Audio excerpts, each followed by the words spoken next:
Hey there, welcome to Cozy Bedtime True Crime Stories. Tonight, we're diving into 3 hours of gripping true crime cases. Real stories of mystery, betrayal, and cold-blooded crimes, all set against the soothing backdrop of rain. It's the perfect blend of calm and unsettling. If these cases draw you in, tap that like button, share with your fellow true crime lovers, and subscribe to join our curious community. I'm always wondering, where are you tuning in from, and what time is it for you right now? Drop it in the comments below. Now settle in, and let's dig into the darkness.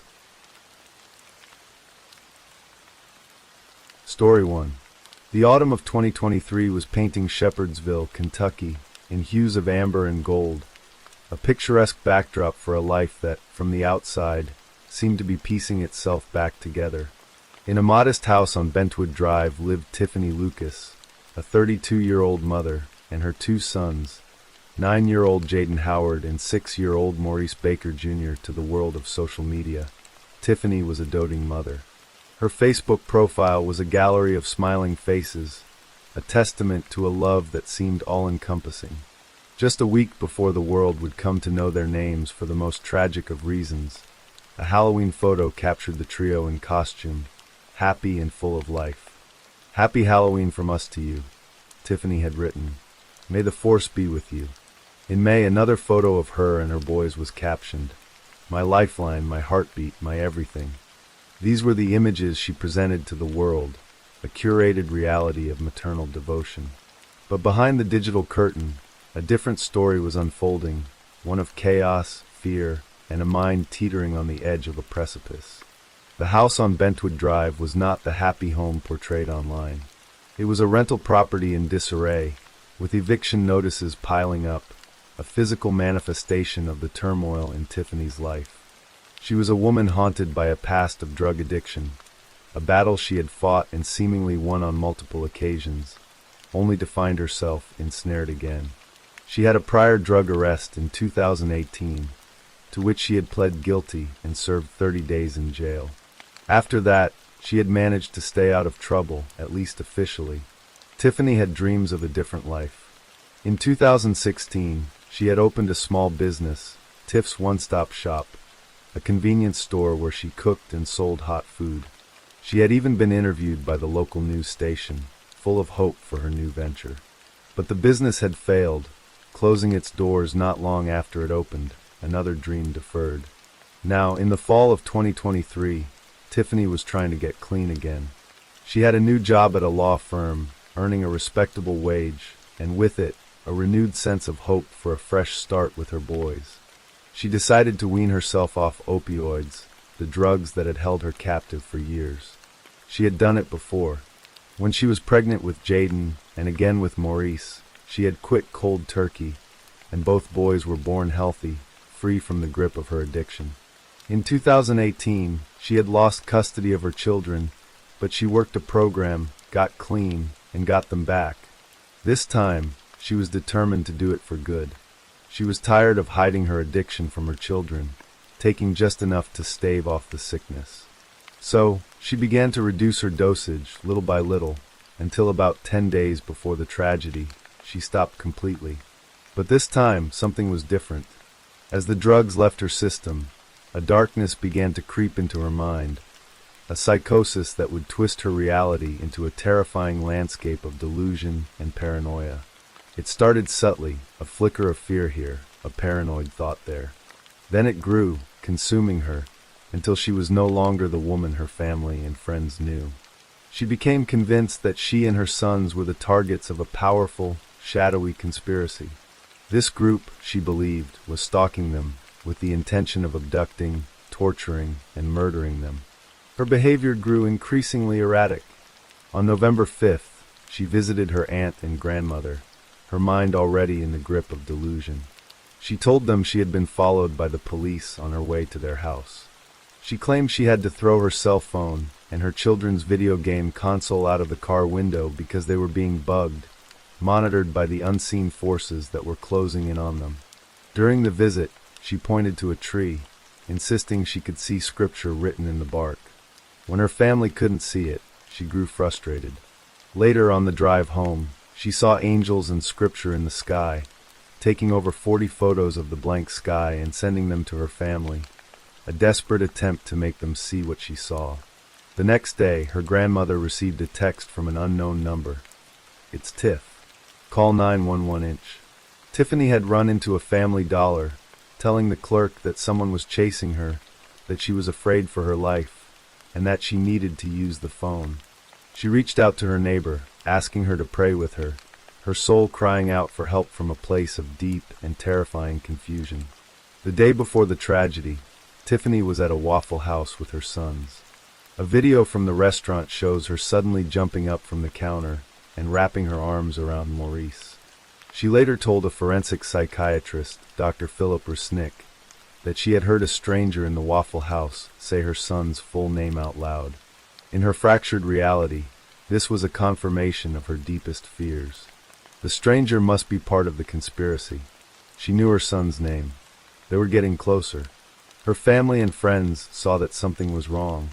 They knew she was struggling, but they could never have imagined the horror that was to come. "I knew something was wrong," they would later say, over and over again. "But I never thought she would hurt those kids."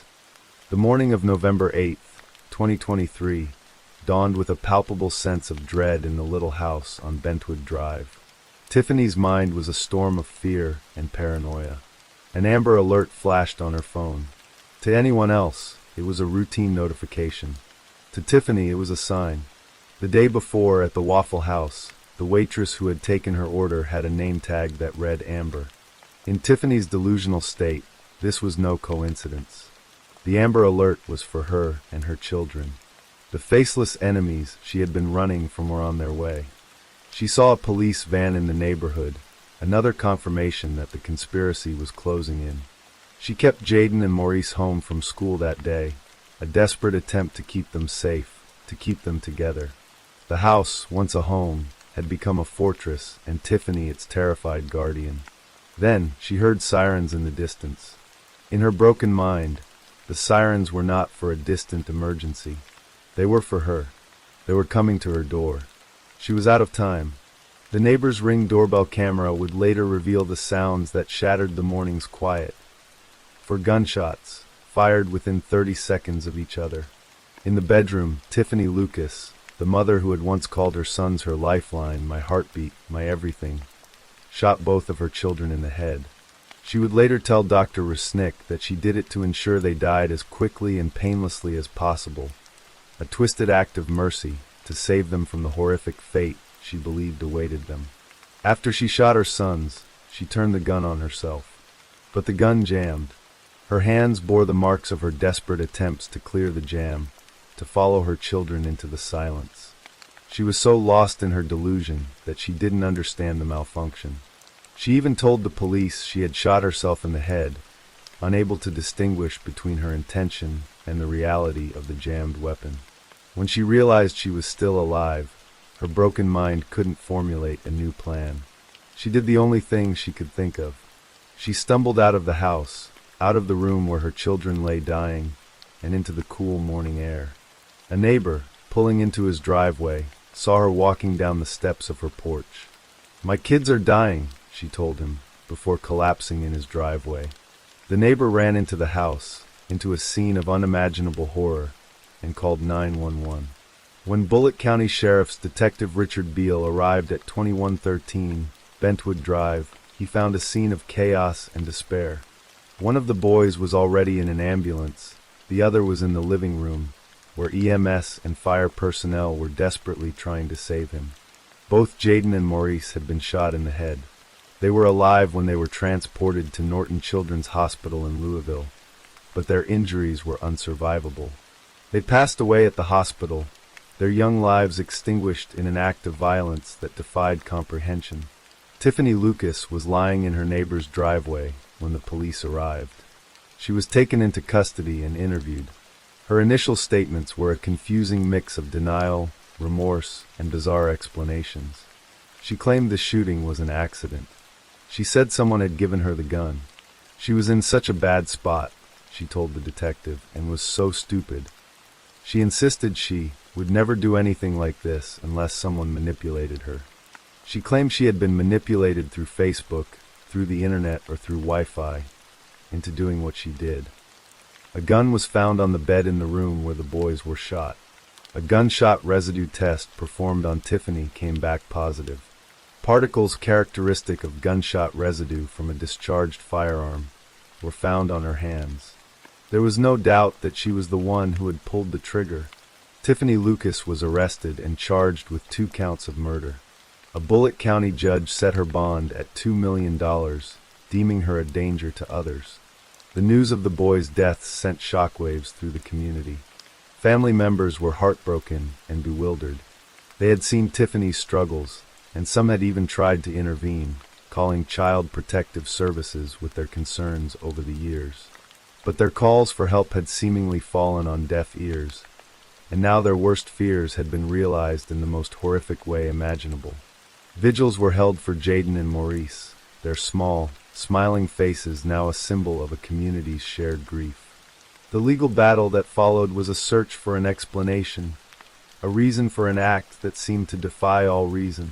Tiffany initially pleaded not guilty to the murder charges.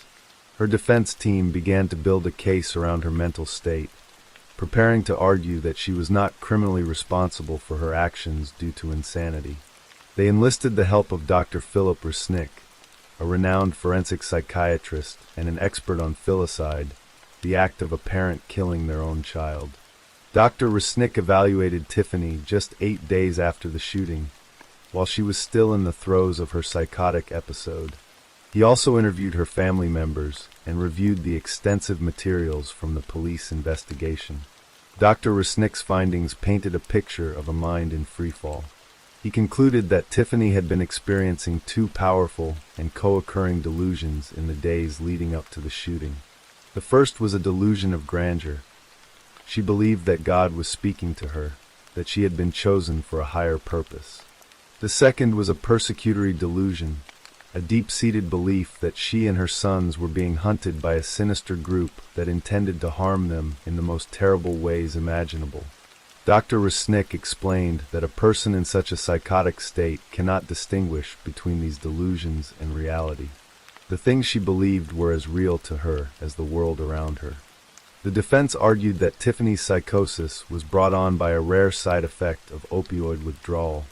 While opioids are not typically associated with psychosis, the defense consulted with a neuropharmacologist, Dr. Jonathan Littman, who explained that in rare cases, opioid withdrawal can trigger a dormant psychological vulnerability in individuals, leading to a severe mental health crisis.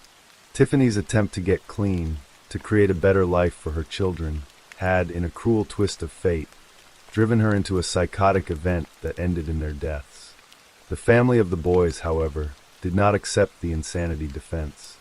To them, Tiffany was not a victim of mental illness. She was a monster who had committed an unforgivable act. "It wasn't an accident," said Morris's aunt, Bobby Baker, her voice filled with a mixture of grief and anger. "One of the boys was shot twice. You don't shoot 2 little boys and call it an accident." They saw her claims of being manipulated and her crazy card as a selfish attempt to evade responsibility for her actions. Then, in a surprising turn of events, on October 23, 2024, nearly a year after the killings, Tiffany Lucas changed her plea. She walked into the Bullitt County courtroom and pleaded guilty to 2 counts of murder. By doing so, she waived her right to a trial and to an appeal. The question of her guilt was no longer at issue. The only thing that remained to be decided was her punishment. The sentencing hearing on November 22, 2024, was a day of reckoning. The courtroom was filled with the palpable grief and anger of the families of Jaden and Maurice. For the first time since Tiffany's arrest, they had the opportunity to confront her, to give voice to their pain. One by one, they took the stand, their victim impact statements a chorus of heartbreak and rage. Regina Rowland, Jaden's grandmother, her voice choked with emotion, looked at Tiffany and said, "You have ripped our lives apart. You could have gave them kids to us, and we would have took care of him. But you have been selfish." Bobby Baker, Morris's aunt, her words sharp with a pain that would never heal, told the court, I will never forgive you. I hope every day you close your eyes that they haunt you. But you don't deserve to see them. She vowed to be at every parole hearing, to ensure that Tiffany would never be free. The prosecution argued that Tiffany Lucas had not only murdered Jaden and Maurice, but she forever scarred the lives of their family and friends. They called the crime a horrible crime, where two kids, completely innocent, and their lives are snuffed out in a matter of seconds. Tiffany's defense attorneys presented their case for a more lenient sentence, arguing that she was in the midst of a psychotic episode brought on by opioid withdrawal when she killed her sons. Her attorney, Richard Lonachak, told the court, Tiffany's psychotic episode was brought on by drugs withdrawal. She abstained from use. And in trying to get clean, this was the side effect. They played a video in court that showed her erratic behavior in the days leading up to the shooting, a desperate attempt to show the court the depths of her mental crisis. They argued that Tiffany loved her children, and that the woman who killed them was not the real Tiffany, but a woman lost in a storm of psychosis. They asked for a sentence of 35 years, a sentence that would offer a glimmer of hope for a future, however distant. But in the end, the weight of the crime was too heavy, the loss too profound. Judge Rodney Burress, after listening to the testimony and the arguments, handed down his sentence. For the murder of her two sons, Tiffany Lucas was sentenced to 2 life sentences in prison. She will be eligible for parole in 20 years, but as the prosecutor noted, it is highly unlikely that the parole board would grant it. The sentence brought a small measure of closure to the families, a sense that justice, in some form, had been served. But it could not bring back the 2 little boys whose lives were cut so tragically short. The case of Tiffany Lucas is a story of immense tragedy, a story of a mother's love lost in the darkness of mental illness and addiction, and of 2 young lives that will forever be remembered in the hearts of those who loved them. The silence on Bentwood Drive is a constant reminder of the day that a mother's unspeakable act shattered a family and a community, leaving behind a legacy of sorrow and unanswered questions. Story 2. In the quiet, manicured cul-de-sacs of Grovetown, Georgia, friendship blossomed under the warm suburban sun. 4K Parsons and Rebecca Becky Sears, their bond seemed as picture-perfect as the neighborhood they shared. They were more than just next-door neighbors. They were, by all outward appearances, the closest of friends. Their lives were a mirror image of middle-class contentment. Both were mothers, their sons playing on the same baseball team. They worked together at a local physical therapy clinic, their days filled with the shared rhythms of carpools, work, and weekend get-togethers. Kay, a 41-year-old transplant from Pennsylvania, was known for her warmth and her devotion to her husband, David, and their young son. Becky, energetic and outgoing, was the social hub of their small world. Their friendship was a constant, a reassuring presence in the predictable landscape of their lives. But behind the veneer of this idyllic friendship, a toxic secret was festering, a hidden affair that would ultimately unravel their lives and lead to an act of shocking and brutal violence. Becky Sears was not the friend she pretended to be. She was a woman consumed by a desperate, obsessive love for Kay's husband, David. And in the spring of 2009, that obsession would curdle into a meticulously planned and horrifyingly executed plot to eliminate her romantic rival. This is the story of how a suburban friendship became a deadly love triangle. A story that would expose the dark undercurrents of deceit and betrayal that can hide behind the most ordinary of facades, culminating in a crime so grisly it would leave a permanent scar on the heart of their quiet community. The morning of March 25, 2009, began like any other in the Parsons household. Kay drove her son to school, a routine act of maternal love that marked the start of her day. They stopped for a fast food breakfast, a small, ordinary moment that would be her last. As Kay returned home, pulling her car into the garage of her house on Hot Springs Drive, she had no idea she was walking into a trap. The sanctuary of her own home had been transformed into a hunting ground, and she was the prey. Waiting for her in the quiet shadows of her house was an ambush. As she stepped from the garage into the foyer, the attack began. It was an explosion of savage, unrestrained violence. The weapon of choice was a claw hammer, an ordinary household tool transformed into an instrument of brutal murder. The first blow was swift and unexpected. Kay fought back, a desperate, primal struggle for survival. A blood trail would later show that she fled from her attacker, stumbling through her home, trying to escape the relentless assault. The chase ended in the garage, the very place she had entered just moments before, believing she was safe.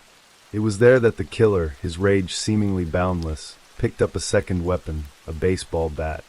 The final blows were a frenzy of violence, a horrifying crescendo of brutality that left Kay Parsons beaten and bloody on the concrete floor of her own garage.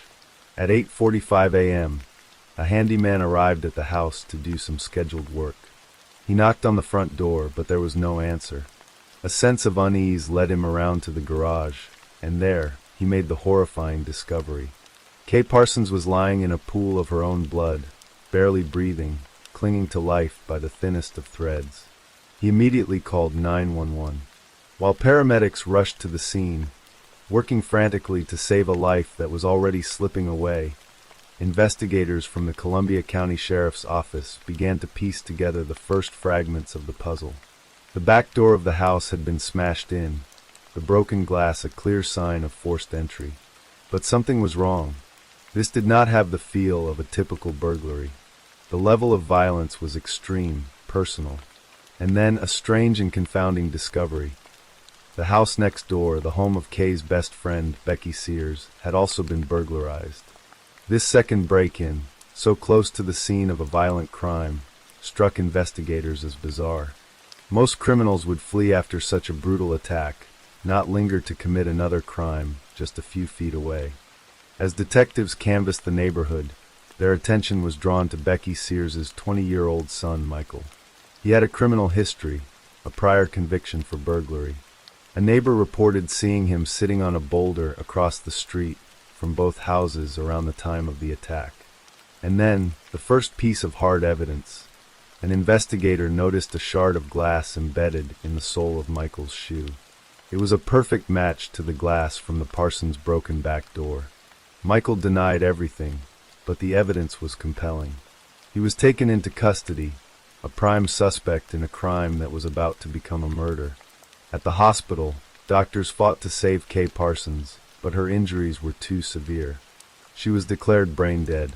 After an agonizing consultation with the medical staff, David Parsons, who had rushed home from an out-of-town trip, made the heartbreaking decision to remove his wife from life support. Kay Parsons died the next morning. The investigation was now a homicide, and all signs seemed to point to a troubled young man with a history of crime. But the case was about to take a series of shocking twists that would reveal a conspiracy far more sinister and complex than a simple burglary gone wrong. With Kay Parsons dead and Michael Sears in the crosshairs of the investigation, the community of Grovetown held its breath.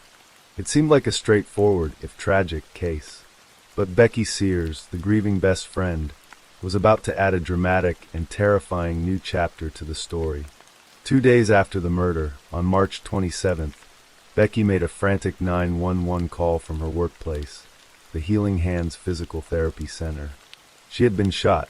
She told police that a man had emerged from the woods behind the clinic, demanded money, and then shot her in the leg before fleeing. As he ran, she claimed, he had issued a chilling threat. "Next time, I'll aim for the head." The incident sent a fresh wave of fear through the community. Was there a violent predator on the loose? A man who had murdered Kay Parsons and was now targeting her best friend? The two crimes, the murder and the shooting, seemed inextricably linked, part of a single, terrifying crime spree. Becky Sears, the concerned neighbor who had rushed to Kay's hospital bedside, was now a victim herself, her tearful, televised pleas for help cementing her role in the public eye as a woman caught in a terrifying ordeal. But for the investigators, the story wasn't adding up. The shooting had a theatrical, almost staged quality to it. And just as their suspicions about Becky began to surface, a bombshell landed in the middle of their investigation.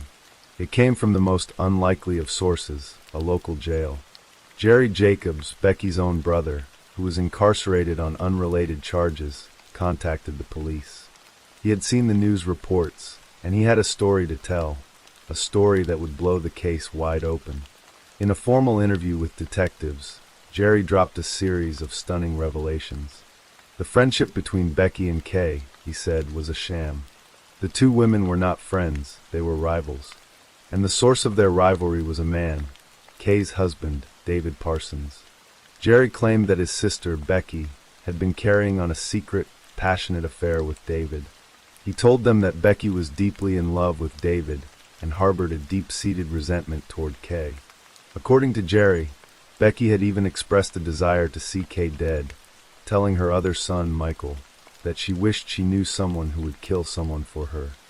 The revelation of the affair was a seismic shift in the investigation. It provided a powerful, personal motive for Kay's murder, a motive that had been completely absent from the burglary gone wrong theory. Suddenly, Becky Sears was no longer the grieving friend and innocent victim. She was a woman with a reason to want her neighbor dead. Jerry's testimony also cast doubt on Michael's involvement. If any of Becky's sons were involved, Jerry insisted, it would have been her younger son, 19-year-old Christopher Bowers, a boy who was intensely devoted to his mother. Armed with this new information, investigators took a fresh look at Becky. They re-examined her statements, her actions, and her alibi. The story began to unravel. They soon learned that Christopher Bowers, the devoted son, had a part-time job at the same physical therapy clinic where his mother worked. On the morning of Kay's murder, Becky had given Christopher a ride to work. But instead of dropping him at the clinic, she had dropped him off on a street near the Parsons' home. She had then taken her other children to school, creating a seemingly perfect alibi for herself. After the school run, she picked Christopher up from another street corner. He had changed his clothes. He had blood on his face. And according to the confession Becky would later give to police, he had told her, "I took care of everything." The full, horrifying picture was now coming into focus. This was not a random burglary. It was a cold-blooded, premeditated murder, orchestrated by a jealous lover and carried out by her own son. Becky Sears was the mastermind, and Christopher Bowers was her willing instrument. She had manipulated her son, exploiting his loyalty and love to turn him into a killer. The burglary at her own house was a clumsy attempt to create a smokescreen, to make it look like both homes had been targeted by the same intruder. And the shooting at her workplace was a final, desperate piece of theater, a calculated performance designed to cast herself as a victim and divert suspicion once and for all. It was a web of lies so audacious, so complex, that it had almost worked. But the confession of a brother had torn a hole in the fabric of the deception, and now the entire, monstrous truth was pouring out. The case that had begun as a tragic but seemingly straightforward burglary-turned-murder had morphed into a labyrinth of lies, betrayal, and a conspiracy so dark it was almost impossible to fathom. On March 27, 2009, the same day Becky Sears staged her own shooting, she and her son, Christopher Bowers, were arrested and charged with the murder of Kay Parsons. The community was stunned. The woman they had seen on television, crying for her friend, was now accused of orchestrating her brutal death. The legal proceedings that followed laid bare the full, sordid details of the plot. Prosecutors, led by District Attorney Ashley Wright, methodically dismantled Becky's web of lies, presenting the jury with a mountain of evidence.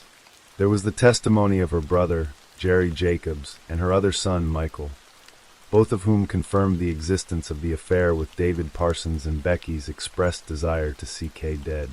There was the timeline of the murder morning, the damning details of Becky dropping off and picking up her son from the scene of the crime. And there was Becky's own confession, a chilling account of a mother who had calmly disposed of her son's bloody clothes after he had just bludgeoned her neighbor to death. The motive was clear. Becky Sears wanted Kay Parsons out of the way, so she could have David all to herself.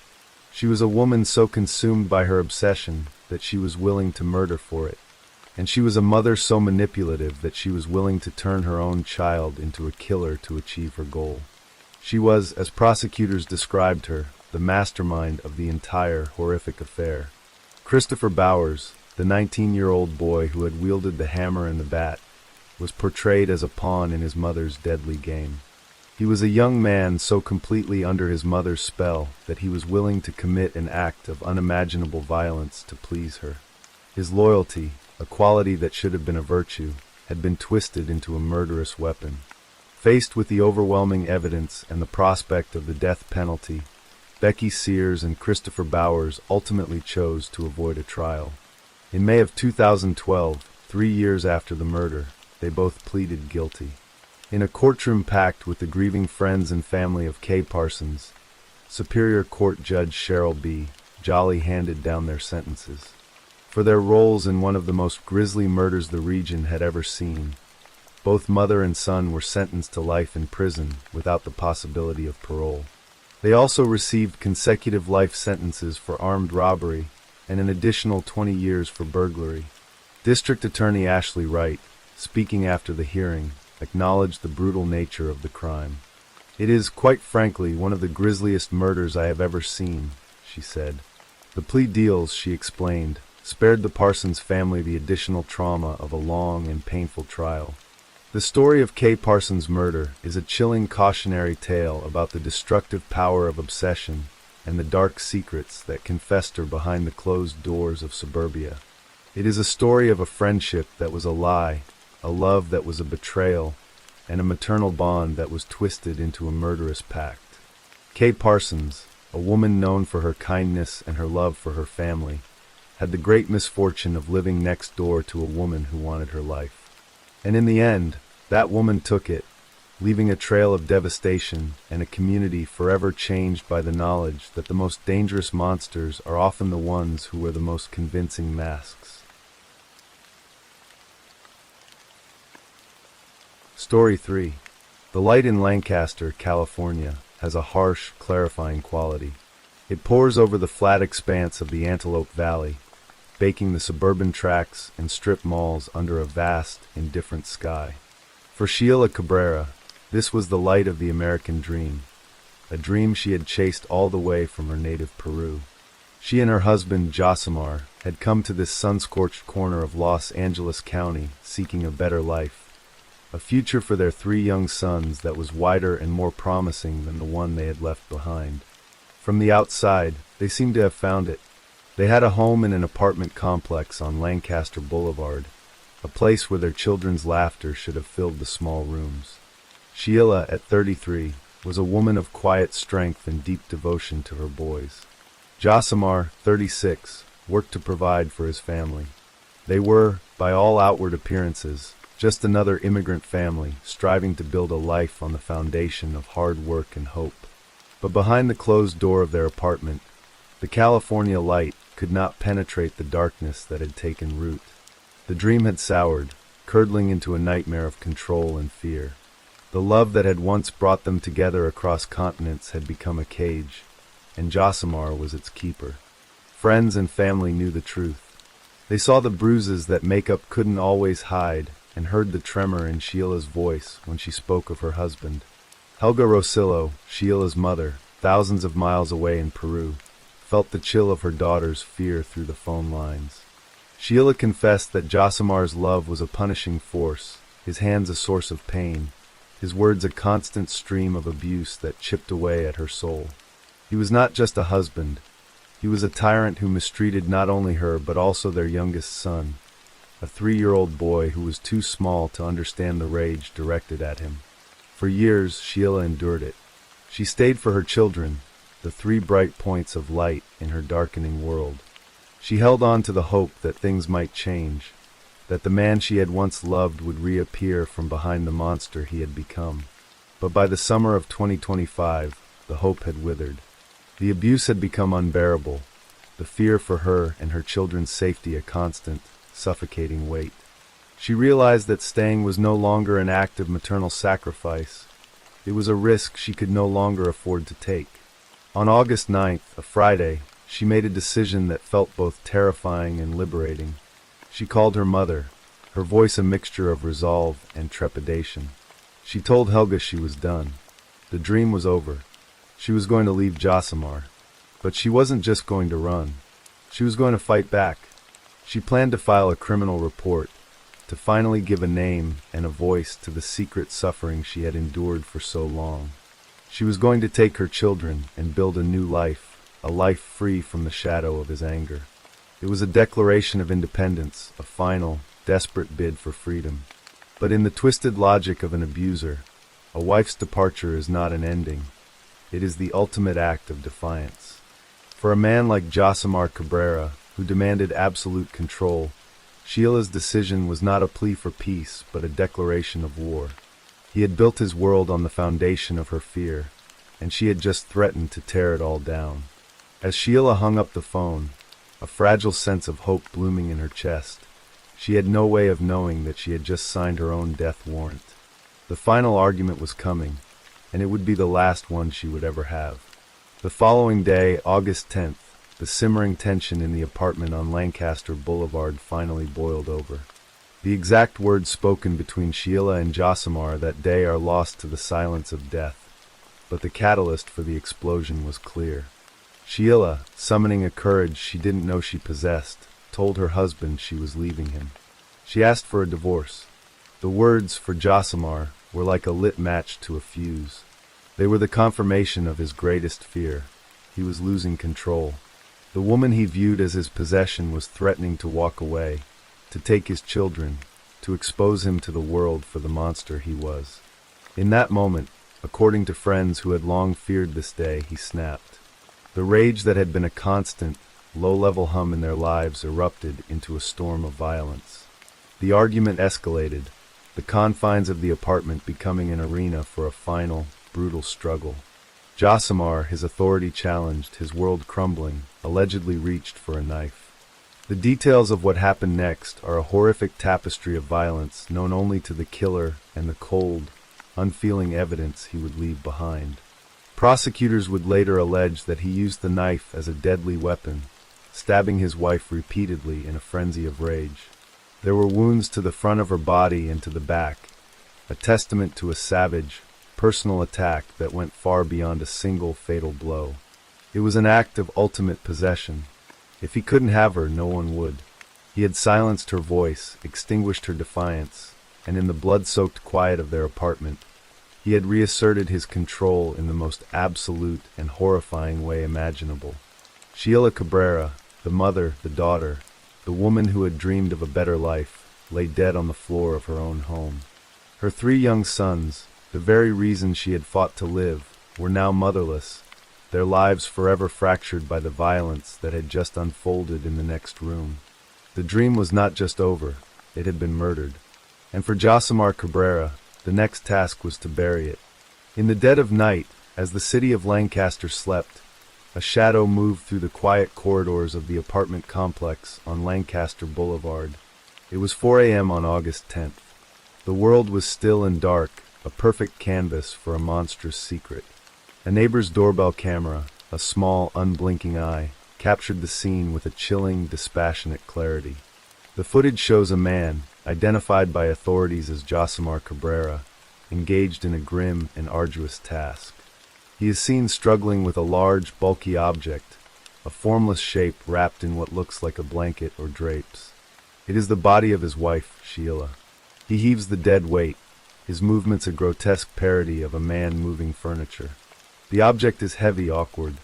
He strains, his muscles fighting against the inert mass, a physical manifestation of the moral weight of his crime. He drags her from the apartment, a slow, horrifying procession through the sleeping complex. Every sound is magnified in the pre-dawn silence, the scuff of his shoes on the concrete, the soft, terrible friction of the bundle being pulled across the ground. He is a man possessed by a single desperate purpose, to erase his crime, to make the evidence and the woman he has just killed disappear. There is a cold, calculated deliberation to his actions. This is not the panicked flight of a man who has lost control. This is the careful, methodical work of a killer trying to cover his tracks. He loads the body into a vehicle, the final, terrible act of removing her from the life they had shared. He is a ghost in the night, performing a dark ritual under the watchful eye of a silent camera, a digital witness that would soon become his accuser. With Sheila's body hidden away, Josimar began to weave a web of lies, a fragile shield against the inevitable questions. For 2 days, he went about his life, a father caring for his 3 sons, a husband whose wife had simply vanished. But the silence from Sheila's phone was a screaming alarm for those who loved her. Her friends, a tight-knit group who knew the dark truth of her marriage, felt a gnawing dread. Sheila was a constant presence in their lives, a creature of habit and communication. Her sudden absence was not just unusual, it was unthinkable. By August 12th, the dread had turned to panic. They knew something was terribly wrong. They went to the Lancaster station of the Los Angeles County Sheriff's Department and filed a missing person report. But they did not stop there. They were not content to wait for the slow gears of bureaucracy to turn. They knew Josimar, and they suspected the worst. They took matters into their own hands, becoming detectives in the tragic mystery of their friend's disappearance. They began to canvass the apartment complex, talking to neighbors, asking questions, searching for any clue that might explain where Sheila had gone. One neighbor, Mario Sanchez, recalled an encounter with Josimar. He seemed angry, he said, a small but telling detail.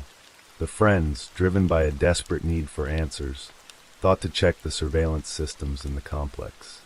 It was then that they found it, the doorbell camera video from 4 a.m. on August 10th. They watched the grainy black and white footage, their horror mounting with each passing second. The image of Josimar dragging the large, shrouded object was unmistakable, undeniable. In that moment, their worst fears were confirmed. This was no longer a missing persons case. It was a murder. They took the video to the sheriff's investigators, a single, devastating piece of evidence that blew the case wide open. While Sheila's friends were uncovering the truth, Josimar was spinning a particularly cruel and calculated lie to her family back in Peru. Helga Rosillo, frantic with worry, had been trying to reach her daughter for days. When she finally got through to Josimar, he answered with a story designed to exploit her worst fears as an immigrant. He told her that Sheila had been taken by U.S. immigration authorities. It was a lie of chilling ingenuity, a story that would buy him time and send Sheila's family down a rabbit hole of bureaucratic confusion. For a mother living a world away, the thought of her daughter being lost in the labyrinthine American immigration system was a terrifying and plausible nightmare. Josimar knew this.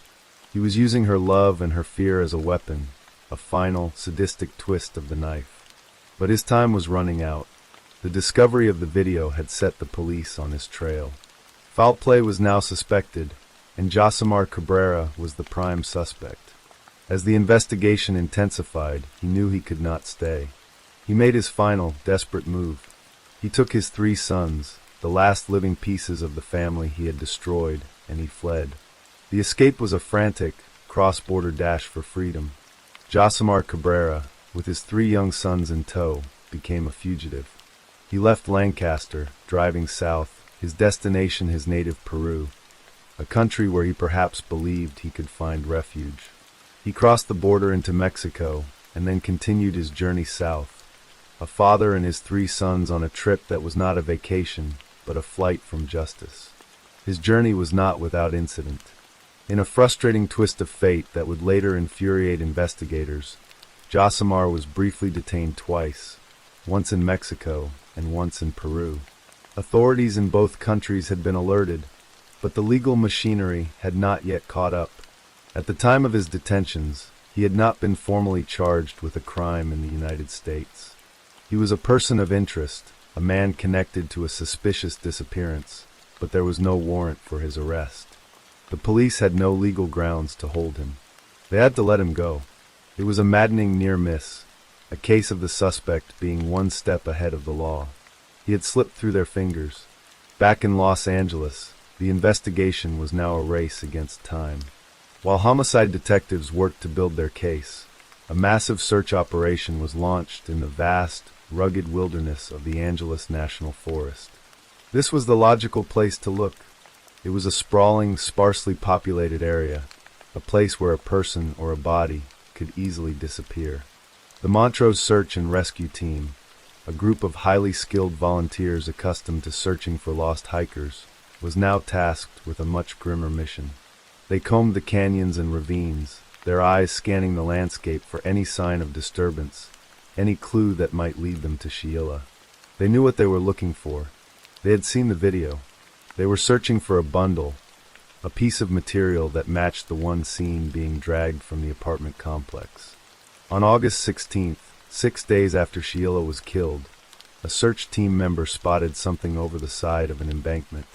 It was a piece of fabric, partially hidden by the scrub brush. As they got closer, their hearts sank. It was a bundle, just as described. The material was a perfect match to the drapes or blanket from the video. Homicide investigators were called to the scene. The area was cordoned off, and the grim task of recovery began. They carefully unwrapped the material, and there, they found the body of Sheila Cabrera. Her life, which had begun with so much hope and promise, had ended here, discarded on a lonely hillside like a piece of trash. The cause of death was not immediately apparent, but the identity of the victim was not in doubt. The search was over. Sheila had been found. The same day her body was discovered, a small measure of relief came in the form of news from Peru. The 3 Cabrera children had been located. They were safe. They were taken into protective custody, their ordeal as fugitives finally over, but their long journey of healing from the trauma of losing both their parents, one to death, the other to the crime that caused it, was just beginning. The discovery of Sheila's body was the final piece of the puzzle. The circumstantial case against Josimar Cabrera was now overwhelming. On August 21st, the Los Angeles County District Attorney's Office formally charged him with 1 count of murder, with the special allegation that he had used a knife as a deadly weapon. An extradition warrant was issued. The international manhunt was officially on. Josimar Cabrera was no longer just a person of interest. He was a wanted murderer. There was nowhere left for him to run. The walls were closing in on Josimar Cabrera. He was a fugitive in his own homeland, his face now circulating on news reports in both the United States and Peru. The pressure was mounting. The international cooperation between the Los Angeles Sheriff's Department, the FBI, and Peruvian authorities, including Interpol, had turned his sanctuary into a trap. Then, on Wednesday, August 27th, just over 2 weeks after he had fled, the manhunt came to a sudden and unexpected end. Josimar Cabrera Cornejo, the man who had so brazenly tried to outrun his crime, walked into the Interpol headquarters in Lima and surrendered. The act of surrender was a quiet admission of defeat. The bravado and arrogance that had fueled his escape had crumbled, replaced by the cold, hard reality of his situation. He was a man with no options left. Peruvian authorities released a photo of him in custody, a stark and final image of a killer brought to justice. He is seen in handcuffs, wearing a t-shirt emblazoned with the Interpol logo, his face a mask of resignation. The news of his capture was a moment of profound relief for everyone who had been touched by the tragedy. For Sheila's friends in Lancaster, it was the culmination of their relentless fight for justice. For her family in Peru, it was the beginning of a long and painful legal process, but a necessary one. For the law enforcement officers who had worked tirelessly on the case, it was a successful end to a complex international investigation. But the journey to final justice was far from over. Josimar Cabrera was in custody, but he was in Peru. The process of extraditing him back to the United States to face trial would be a long and arduous one, a matter of months, not weeks. He would be held in a Peruvian jail, a man in legal limbo, waiting to be returned to the country where he had committed his crime. For Sheila's family, the wait would be agonizing. Her mother, Helga, now faced the daunting task of caring for her 3 orphan grandchildren while navigating the complexities of an international murder case. "I'm very depressed, but I have to be strong for my grandchildren," she said, her voice a testament to a grandmother's love and a mother's grief. If convicted as charged, Josimar Cabrera faces a possible maximum sentence of 26 years to life in a California state prison. It is a sentence that, for many, will never be enough to pay for the life he so brutally extinguished. The case of Sheila Cabrera is a harrowing story of domestic violence, a stark reminder of the terror that can hide behind the facade of a normal family. But it is also a story of the power of community, of a group of friends who refused to let their friend's disappearance be ignored, whose persistence and courage were instrumental in bringing her killer to justice. Sheila's dream of a better life in America ended in the most tragic way imaginable. But in her death, she gave a voice to the silent suffering of countless other victims of domestic violence. Her story, carried on the airwaves and in the headlines, became a rallying cry, a demand for justice and a call to action. The fight for Sheila is not over. It will continue in a courtroom in Los Angeles, and her memory will live on in the hearts of those who loved her, a permanent, shining light that no act of darkness could ever truly extinguish. Story 4. The Texas Panhandle, a vast and windswept expanse of land, stretches out under an immense sky. It is a place of stark beauty, where the horizon seems to go on forever, and the silence is broken only by the whisper of the wind through the tall grasses. In this remote corner of the world, life moves at a slower pace, dictated by the rhythms of the seasons and the hard work of farming and ranching. It was here, in a small farmhouse on Highway 70, just outside the town of Pampa, that the Conrad family had made their home. Michelle Conrad, a woman with a warm smile and a gentle heart, was the anchor of the family. She was 6 months pregnant with her third child, a new life growing within her, a symbol of hope and the future. Her husband, Brian Conrad, was a farmer, a man of the earth, his hands calloused from years of working the land. He was a sturdy and dependable presence, the quiet strength that supported his family. Together, they were raising 2 children, Zach Doan, Michelle's son from a previous relationship, a bright and energetic boy who was just starting to find his way in the world, and 10-year-old Robin Doan, a girl with a spirit as wide and open as the Texas sky. Robin was a girl full of life and laughter. She loved her family, her friends, and her animals. She was a member of the 4-H club and took great pride in raising her goats, pigs, and sheep. She was a girl who knew the satisfaction of a hard day's work and the simple joy of watching the sunset over the plains. Her life was a tapestry of school, chores, and the unconditional love of her family. The Conrads were, by all accounts, an all-American family, their lives a testament to the values of hard work, community, and faith. They were well-liked and respected in Pampa, their home a haven of warmth and love in the vast, empty landscape. The night of September 29, 2005, was like any other. The family had dinner together, sharing stories and laughter. The coffee pot was set to brew automatically the next morning, a small detail that spoke of the routine and normalcy of their lives. As darkness fell over the Panhandle, the family settled in for the night, the farmhouse a beacon of light and warmth against the inky blackness. Robin, tucked into her bed, drifted off to sleep, her dreams a kaleidoscope of childhood fantasies. But on this night, her dreams would be shattered by a nightmare that was all too real. The first sound that pierced the silence of the night was the splintering of wood. The east door of the farmhouse, kicked in with brutal force, gave way to a figure cloaked in darkness. The intruder, a man with a heart full of rage and a soul devoid of mercy, stepped into the home, an AK-47 rifle in his hands. He moved with a chilling purpose, his every step a drumbeat of impending doom.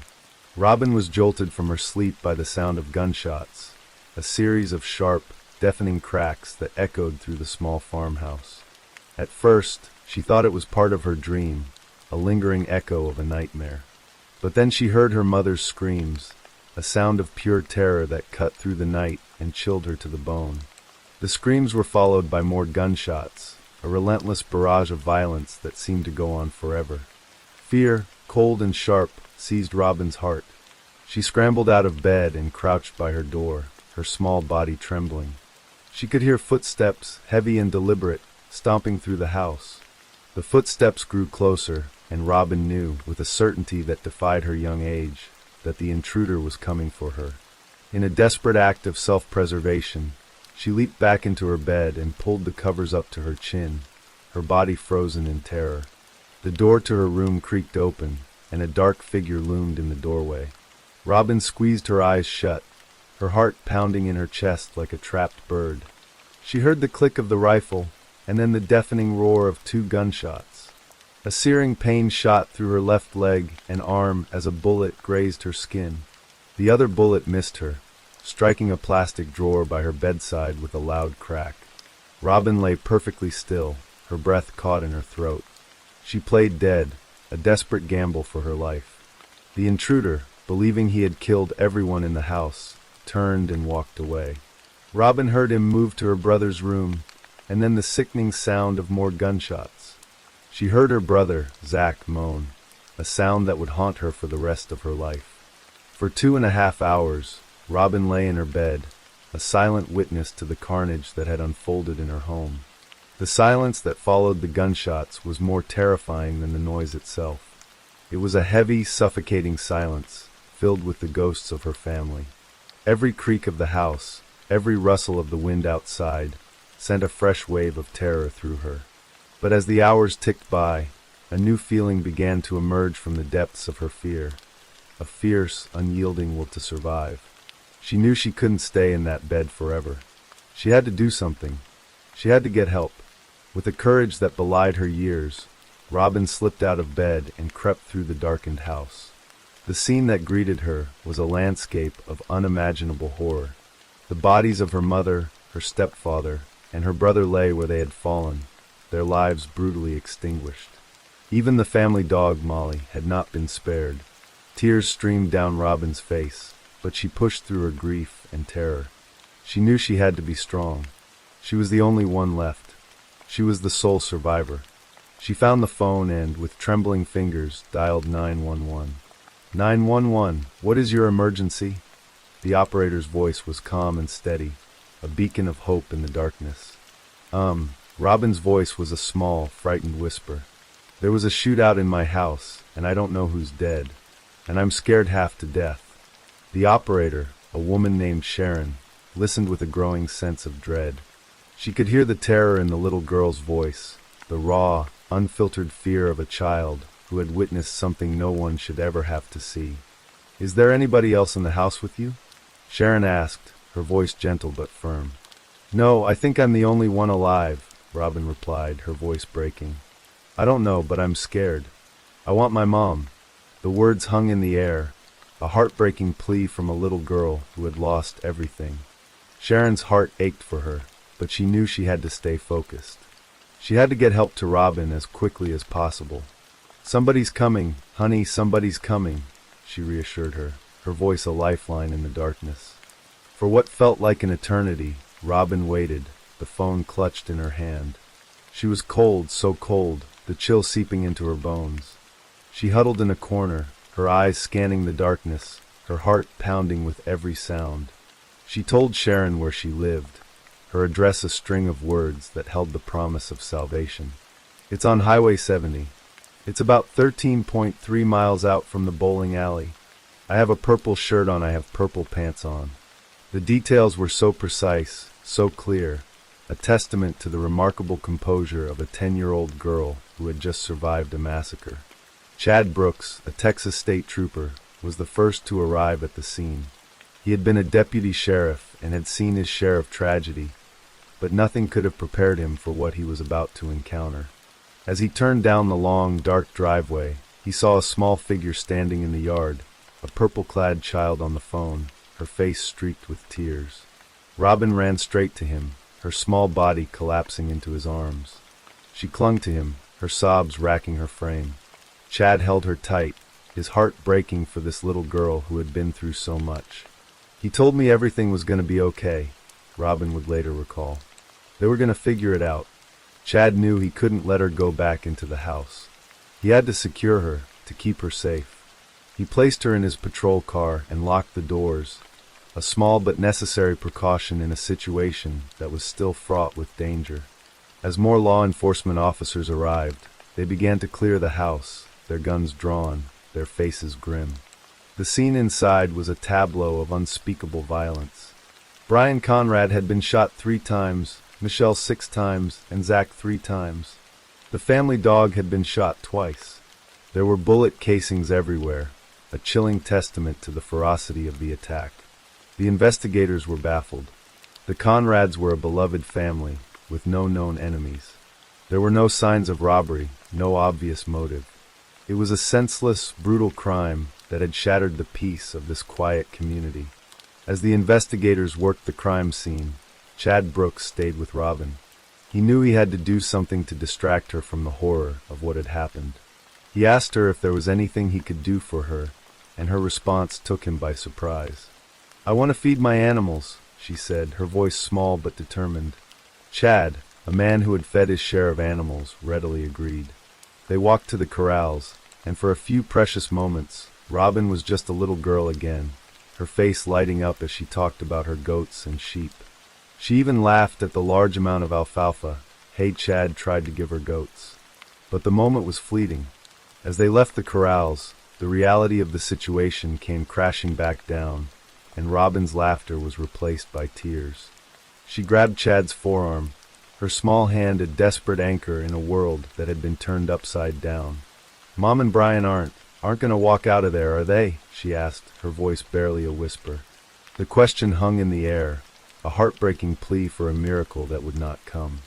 The law enforcement officers, their hearts heavy with grief, had to tell her the truth. She was the only one who had survived. The news was a devastating blow, but Robin, with a resilience that was nothing short of miraculous, held on. She was taken to her great-grandmother's house, where she was surrounded by family and friends. The house was filled with a palpable sense of grief and disbelief.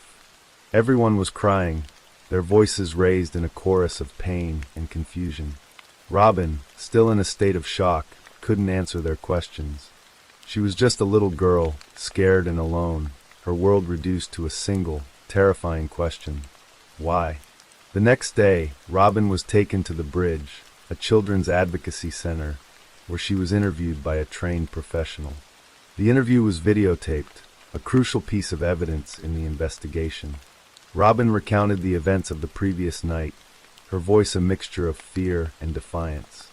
She described the intruder, his white face and white eyes, a ghostly image that would forever be seared into her memory. She told the advocate that she had heard 15 gunshots, a detail that was later confirmed by the investigators who found 15 fired rounds inside the house. As the investigation into the Conrad family murders progressed, the law enforcement officers found themselves at a dead end. They had no suspects, no motive, and very little physical evidence. The killer had left behind shoe prints and tire tracks, but no fingerprints or DNA. The shell casings were from an AK-47, but that was all they had to go on. The community of Pampa was gripped by fear. People locked their doors, their sense of security shattered. A killer was on the loose, a monster who had targeted an innocent family for no apparent reason. Meanwhile, 500 miles away in Pineville, Missouri, another family was grappling with a similar tragedy. A day before the Conrad family murders, the bodies of Orly McCool and his daughter-in-law, Dawn, were found in their home. They had been shot and killed, their house ransacked. The local sheriff's department, led by Sheriff Michael Hall, began their investigation. At the McCool crime scene, investigators found shell casings from a strange type of ammunition, a Russian brand that was not commonly available. One of the deputies, Don Ruby, recognized the ammunition. He had just taken a burglary report from a man named Scott King, who lived down the road. Scott King had reported that his son, Levi King, had broken into his gun safe and stolen several guns, along with some of the same type of ammunition that was found at the McCool crime scene. Levi King was no stranger to law enforcement. He was 23 years old and had a long history of antisocial behavior. He had been in prison for arson and burglary, sentenced to 14 years, but serving less than 3 before being sent to a halfway house. He had absconded from the halfway house just a week before the McCool murders. The pieces of the puzzle began to fall into place. Investigators learned that Orly and Dawn McCool's Dodge Dakota pickup truck was missing. They issued a nationwide alert for the stolen vehicle. The next day, Levi King was apprehended by Border Patrol in El Paso, Texas. He was driving the stolen truck and had guns in the back. King was taken into custody and interrogated by the El Paso police. Just 15 minutes into the interview, he confessed to the murders of Orly and Dawn McCool. He described the killings in a chillingly detached manner, his voice devoid of any emotion. He said he had been scared and had panicked, a hollow excuse for a brutal and senseless act of violence. Deputy Don Ruby, who had known Levi King since he was a child, traveled to El Paso to bring him back to Missouri. During the long drive, King made a statement that would send shivers down Ruby's spine. He said that the smell of gunpowder, sweat, and blood was better than any drugs he'd ever done. A few weeks later, while in jail in Missouri, Levi King asked to speak with Deputy Ruby. They went to the outdoor exercise yard, and in the course of their conversation, King made a stunning confession. "You know there's 4 more in Texas?" he asked, his voice casual, as if he were talking about the weather.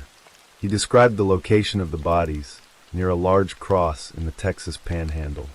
Ruby knew exactly where he was talking about. He immediately contacted the authorities in Texas, and the 2 cases were finally connected. The random, senseless murders of the Conrad family now had a face and a name: Levi King. The news came as a shock to the investigators in Texas. They had been searching for a motive, a reason for the brutal attack on the Conrad family. But there was no motive, no reason. Levi King was a killer who killed for the thrill of it. After murdering the McCools and stealing their truck, he had driven 500 miles, the urge to kill still burning within him. He had exited the interstate in Pampa, seen the isolated farmhouse of the Conrads, and decided that it was time to kill again. With King's confession, the mystery of the Conrad family murders was solved. But for Robin Doan, the ordeal was far from over. She would have to face her family's killer in a court of law, a prospect that filled her with a mixture of dread and determination. Levi King was first tried in Missouri for the murders of Orly and Dawn McCool. He pleaded guilty and was sentenced to 2 consecutive life sentences without the possibility of parole. In Texas, the district attorney, Lynn Switzer, refused to take the death penalty off the table. She believed that if ever there was a case that warranted the ultimate punishment, it was this one. The Texas trial began 4 years after the murders. Robin was 14 years old, on the verge of turning 15. She was a young woman now, her childhood stolen from her by a man who had shown no mercy. She knew that she had to testify, to be the voice for her family. The defense attorney, Jomar Wilson, had a difficult task ahead of him. He had to humanize a man who had committed monstrous acts. He painted a picture of Levi King as a product of his environment, a young man who had grown up in extreme poverty and despair, surrounded by drugs, violence, and a culture of guns. King had been diagnosed with bipolar disorder, depression, and at times schizophrenia. He was a deeply disturbed individual, a victim of his own twisted mind. But the prosecution, led by Lynn Switzer, argued that King's upbringing was no excuse for his actions. There were many people who grew up in similar circumstances and did not become killers. Levi King, she argued, was a predator who enjoyed the act of killing. He was a man who deserved to die for his crimes. The day of Robin's testimony was a difficult one. She was terrified to be in the same room as the man who had destroyed her life. As she took the stand, she tried to avoid looking at him. But eventually, her curiosity got the better of her. She wanted to see the face of the monster who had haunted her dreams for the past 4 years. She looked at him, and he stared back at her, his eyes cold and empty. It was a look that chilled her to the core, a look that she would never forget. But as she began to speak, her fear gave way to a quiet strength. She told her story, her voice clear and steady, her words a powerful testament to the love she had for her family. The jury deliberated for 8 hours. In the end, they were unable to reach a unanimous decision on the death penalty. One juror held out, and Levi King was sentenced to life in prison without the possibility of parole. He was extradited back to Missouri to serve his sentences. For Robin, the verdict was a form of victory. Her family's killer would never walk free again. He would spend the rest of his life behind bars, a prisoner of his own making. In the years that followed, Robin struggled to rebuild her life. The scars of that night ran deep, both physical and emotional. She had nightmares, she was afraid of the dark, and she could no longer sleep with her door open. The dates of her family's birthdays were a constant reminder of her loss. She missed her mother, her stepfather, and her brother with a pain that was raw and unrelenting. Robin Doan's story is a story of unimaginable tragedy and incredible resilience. It is a story of a little girl who faced the darkest of evils and emerged with a spirit that could not be broken. It is a story of the enduring power of love, the strength of the human spirit, and the unyielding will to survive. The scars of that night will always be with her, a constant reminder of the family she lost. But they are also a testament to the strength she found within herself, the strength to not only survive, but to live. Story 5. The quiet town of Russellville, Arkansas, nestled in the river valley, was a place where life moved with a gentle, predictable rhythm. It was a town of Friday night football games, Sunday morning church services, and a close-knit community where everyone seemed to know everyone else. In the heart of this seemingly idyllic setting, Nona Dirksmeyer, a 19-year-old with a future as bright and promising as a southern sunrise, was carving out her own path. She was a music major at Arkansas Tech University, her days filled with the melodies of her studies and the warmth of her friendships. But Nona was more than just a college student. She was a beauty queen, the reigning Miss Petit Jean Valley, and a contestant in the prestigious Miss Arkansas pageant. Her beauty was undeniable, a cascade of blonde hair framing a face that could light up a room. But those who knew her best saw a beauty that ran far deeper than the surface. Nona was kind, compassionate, and possessed a quiet strength that had been forged in the fires of a difficult past. As a child, she had endured the trauma of sexual abuse at the hands of her biological father, a secret she carried with a heavy heart for years.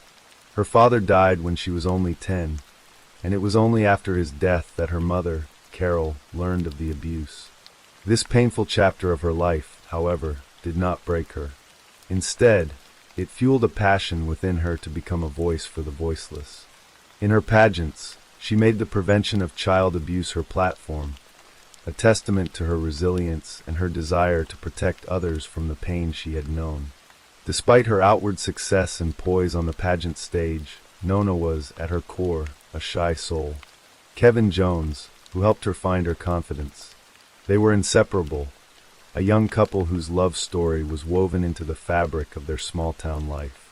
Kevin's mother, Janice Jones, a school librarian, saw the positive influence they had on each other. Nona, she said, made her son a kinder, sweeter person, while Kevin gave her confidence and supported and cheered her on in her struggles. Their bond was deep and unwavering. Kevin was the one she trusted with her deepest secret, the one she told about the abuse she had suffered. He knew he was going to marry her. It wasn't a question in his mind. By the summer of 2005, they had completed their first year of college together at Arkansas Tech. But change was on the horizon. Kevin was transferring to the University of Arkansas, a 90-minute drive away. The distance was difficult, but their love remained strong. Kevin looked forward to the weekends, to the familiar comfort of being back home, back with Nona. December 15th, 2005 began like any other winter day. The Christmas season was in full swing, and a festive air hung over Russellville. Kevin was back in town from college. He and Nona had already spent time together, and he was expecting to hear from her after she finished a final exam. As the hours ticked by and his calls and messages went unanswered, a knot of unease began to tighten in his stomach. This was unusual. He could always get a hold of her. By evening, his concern had turned to a gnawing anxiety. He had promised to escort his mother to a school holiday dinner, but he couldn't shake the feeling that something was wrong. "Mom, I can't go to this party and wonder if she's okay," he told Janice. He called his friend Ryan, who was delivering pizzas in the area, and asked him to check if Nona's car was parked outside her apartment. It was. Ryan knocked on the door of apartment 12 at the Colony Apartments, but there was no answer. That was it. Kevin and his mother raced to Nona's apartment, their hearts pounding in a frantic rhythm of fear. When they arrived, Kevin and Ryan tried the front door, but it was locked. They ran around to the back, to the sliding glass door. In a surge of adrenaline, Kevin forced the door open and ran inside. The sight that awaited him was a scene from a nightmare, a tableau of unimaginable horror that would forever be seared into his memory. Nona, his Nona, was lying on the floor of her blood-spattered living room, her life brutally stolen from her. He rushed to her side, turning her over, his mind refusing to accept what his eyes were seeing. The silence of the small apartment was shattered by a frantic 911 call, a desperate plea for help that was already too late. When the first responders arrived, they were met with a scene of pure carnage. Nona Dirksmeyer was dead, beaten to death with the heavy metal base of a floor lamp that now lay a few feet from her body. There was a large pool of blood around her head, abrasions on her neck and shoulder, and bloodstains on the light bulb of the murder weapon. She was naked except for a pair of socks. There were no signs of a break-in, no indication of a sexual assault. The apartment was a chaotic mess, a silent testament to a violent struggle. And then there was Kevin Jones, his hands and clothes covered in Nona's blood. In the grim calculus of a murder investigation, the first rule is often the simplest: look to the partner. When one half of a couple is murdered, the survivor is almost always the first suspect. And so, the eyes of the Russellville police fell on Kevin Jones. His appearance, his presence at the scene, his blood-soaked clothes, it all pointed to him. James Bacon, the Russellville police chief at the time, was one of the first officers at the scene. He found Kevin's behavior strange. When I got to the apartment, he was standing just inside the door, and he stuck his hand out like he wanted to shake hands, and then said, "Oh, I can't." Then did his hands like this to show me they were covered in blood, Bacon recalled. That night, Kevin spent hours at the police station, willingly answering questions without a lawyer present. He was under the impression that he had nothing to hide. But as he sat alone in the interrogation room, a hidden camera recorded his every move. At one point, he slammed the back of a chair in frustration, a moment that police saw as a glimpse of a hidden temper.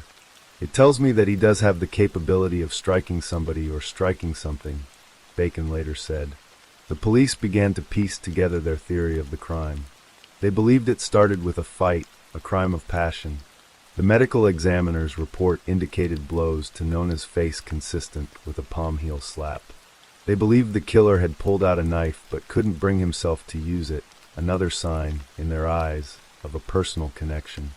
The fight escalated, culminating in the fatal blow with the floor lamp. But why? Why would Kevin, the boy who had loved Nona since high school, the man who planned to marry her, suddenly turn on her in a murderous rage? The police believed they found the answer on Nona's kitchen counter, an empty condom wrapper. Nona and Kevin, he had told them, never used condoms. The wrapper, they theorized, was the spark that ignited the flame of jealousy. They believed Kevin had discovered that Nona was seeing other men, and in a fit of rage, he had killed her. It didn't take long for them to confirm that Nona did, in fact, have other lovers. They interviewed the other men, but cleared all of them. The investigation kept leading back to Kevin. On the eve of Nona's funeral, Kevin voluntarily returned to the police station. "I'll do anything that you guys want me to do. I'll do a DNA test. I'll do anything," he told them. He agreed to take a lie detector test, a decision that would prove to be a grave mistake. Investigators told him he failed the polygraph miserably. Then came the piece of evidence that the police considered their smoking gun. On the light bulb of the lamp used to kill Nona, amidst the bloodstains, was a palm print. It was a perfect match to Kevin Jones. The only way that print could have gotten there is in the process of the crime. "That's the only way, and it's yours," an investigator told him. The police believed that as Kevin bludgeoned Nona with the lamp, it broke, and in the scramble to grab it, he left his bloody print on the bulb. They also developed a theory that his actions at the crime scene, rushing in, touching Nona's body, were a calculated attempt to contaminate the evidence. 6 days after the murder, lead detective Mark Frost laid it out for him. He was the only suspect. The weight of the accusation was crushing.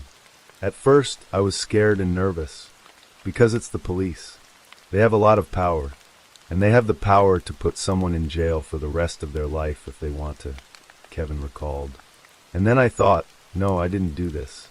They're not going to put me in jail for something that I didn't do. The prosecutor, however, wasn't ready to press charges just yet. Kevin, now an accused man, was released. He attended Nona's funeral the next day, a pariah in a sea of mourners. Nona's mother, Carol, and stepfather, Dwayne Dippert, were now convinced of his guilt. Kevin was like crying, and I said, "Don't let him sit with me," Carol remembered. Dwayne saw the tears as a performance, calling Kevin a con artist and a manipulator. The boy they had once welcomed into their family was now, in their eyes, their daughter's murderer.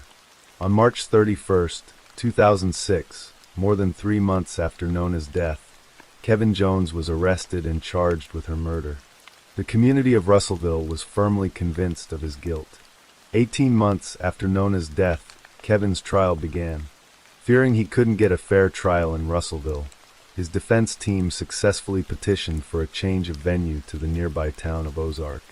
The prosecution, led by Deputy Prosecutor Jeff Phillips, built their case around the bloody palm print on the light bulb. Carol, Nona's mother, believed a prison sentence wasn't enough. "Kevin is a murderer," she said, "and he deserves to forfeit his life." The trial was a battle of perceptions, a clash of narratives. The jury, at first, seemed swayed by the prosecution's case. "The palm print was a big factor," said juror Jennifer Finley. "You bet," said juror Kim Wilhite, when asked if she initially thought Kevin was guilty. "Statistically, it's usually someone close to the person. And here they had the boyfriend. And they had him with the bloody palm print. The entire case hinged on that light bulb. And more specifically, on the texture of the blood when it was discovered. Was it wet, or was it dry? If it was dry, it would support the prosecution's theory that the print was left hours earlier, during the murder. If it was still wet or tacky, it would support Kevin's claim that the print was left when he tried to revive Nona just before the police arrived. The word used by police to describe the blood was tacky. Chief Bacon himself said it could have been tacky. This single word became a potent weapon for the defense. The prosecution's own blood expert, Tom Bevel, admitted that if the blood was tacky, it certainly could not have been deposited there at the time of death. The defense team hammered this point home, arguing that the tackiness of the blood proved Kevin was telling the truth. Then there was the condom wrapper. The police had chosen to test it for fingerprints, a process that could potentially destroy DNA evidence.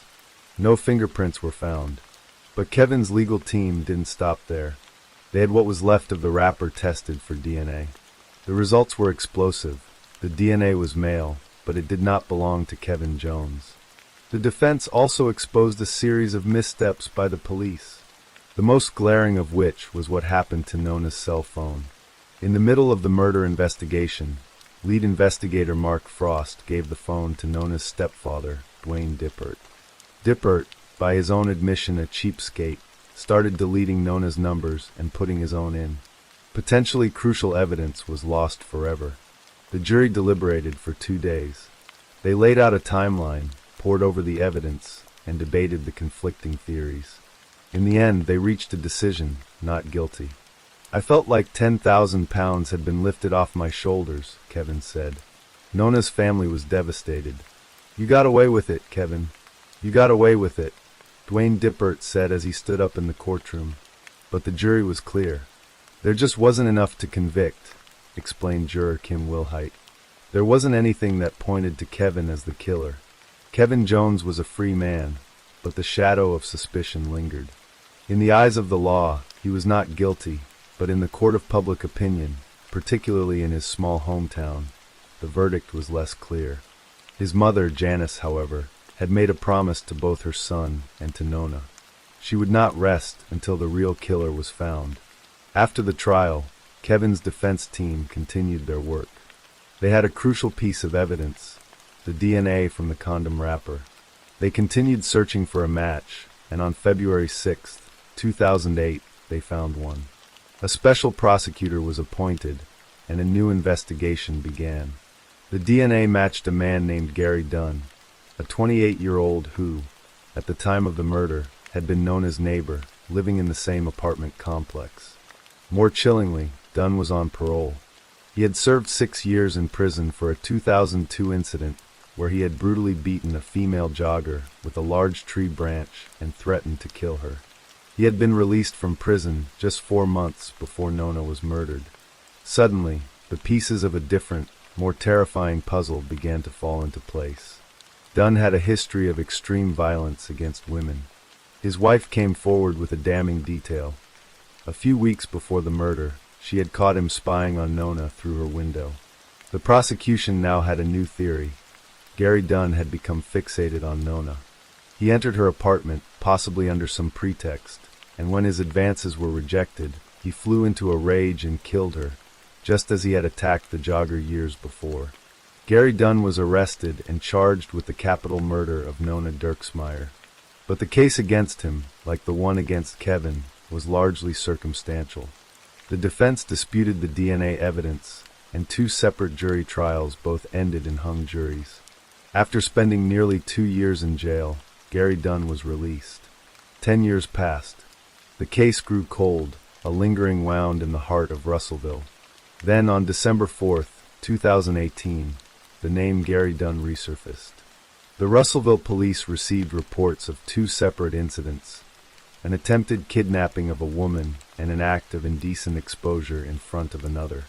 The descriptions of the suspect led them to Dunn. He was arrested and eventually sentenced to 15 years in prison for the attempted kidnapping. The murder of Nona Dirksmeyer remains officially unsolved. A beloved daughter, a promising student, and a compassionate young woman was brutally killed in her own home. 2 men were accused, 2 trials were held, but no one was ever convicted of her murder. Gary Dunn, the man whose DNA was found at the scene and who had a history of violent attacks on women, is in prison, but not for killing Nona. For Nona's family and for the community that mourned her, there is no closure, only the haunting, unanswered question: does her killer walk free, or did a flawed investigation allow him to escape justice, leaving a shadow of doubt that time may never erase? Story 6. In the quiet coastal town of Brighton, where the sea breeze carried whispers of ordinary lives, Shauna Grice navigated the vibrant chaos of young adulthood with an infectious energy that drew people in like moths to a flame. At 19, she was the kind of girl who lit up rooms without trying, her laughter echoing through crowded pubs, her dark hair cascading over shoulders that bore the weight of dreams yet to unfold. Born to Sharon Grice and Richard Green, Shauna had grown up in the embrace of a close-knit family, her childhood filled with the simple joys of seaside outings and unbreakable bonds with her grandparents. She was bright, bubbly, and kind-hearted, the sort who made friends effortlessly and cherished every moment with those she loved. Her enthusiasm for life was palpable. She spoke with a confidence that belied her youth, her voice clear and steady, carrying the promise of a future brimming with possibility. Shauna's world revolved around her loved ones and her passions. She worked part-time at a local salon, where her gentle touch and warm smile turned routine appointments into cherished conversations. Her weekends were a whirlwind of social outings, dancing with friends under the neon lights of Brighton's nightlife, or sharing quiet evenings with her long-term boyfriend, Ashley Cook. Ashley was a steady presence in her life, the kind of partner who grounded her amid the whirl of young romance. They had been together for years, their relationship a comfortable rhythm of shared secrets and inside jokes. Shauna's family adored him. He fit seamlessly into their gatherings, adding to the tapestry of normalcy that defined her days. But beneath this idyllic surface, shadows were beginning to stir, shadows cast by a man who would soon unravel everything she held dear.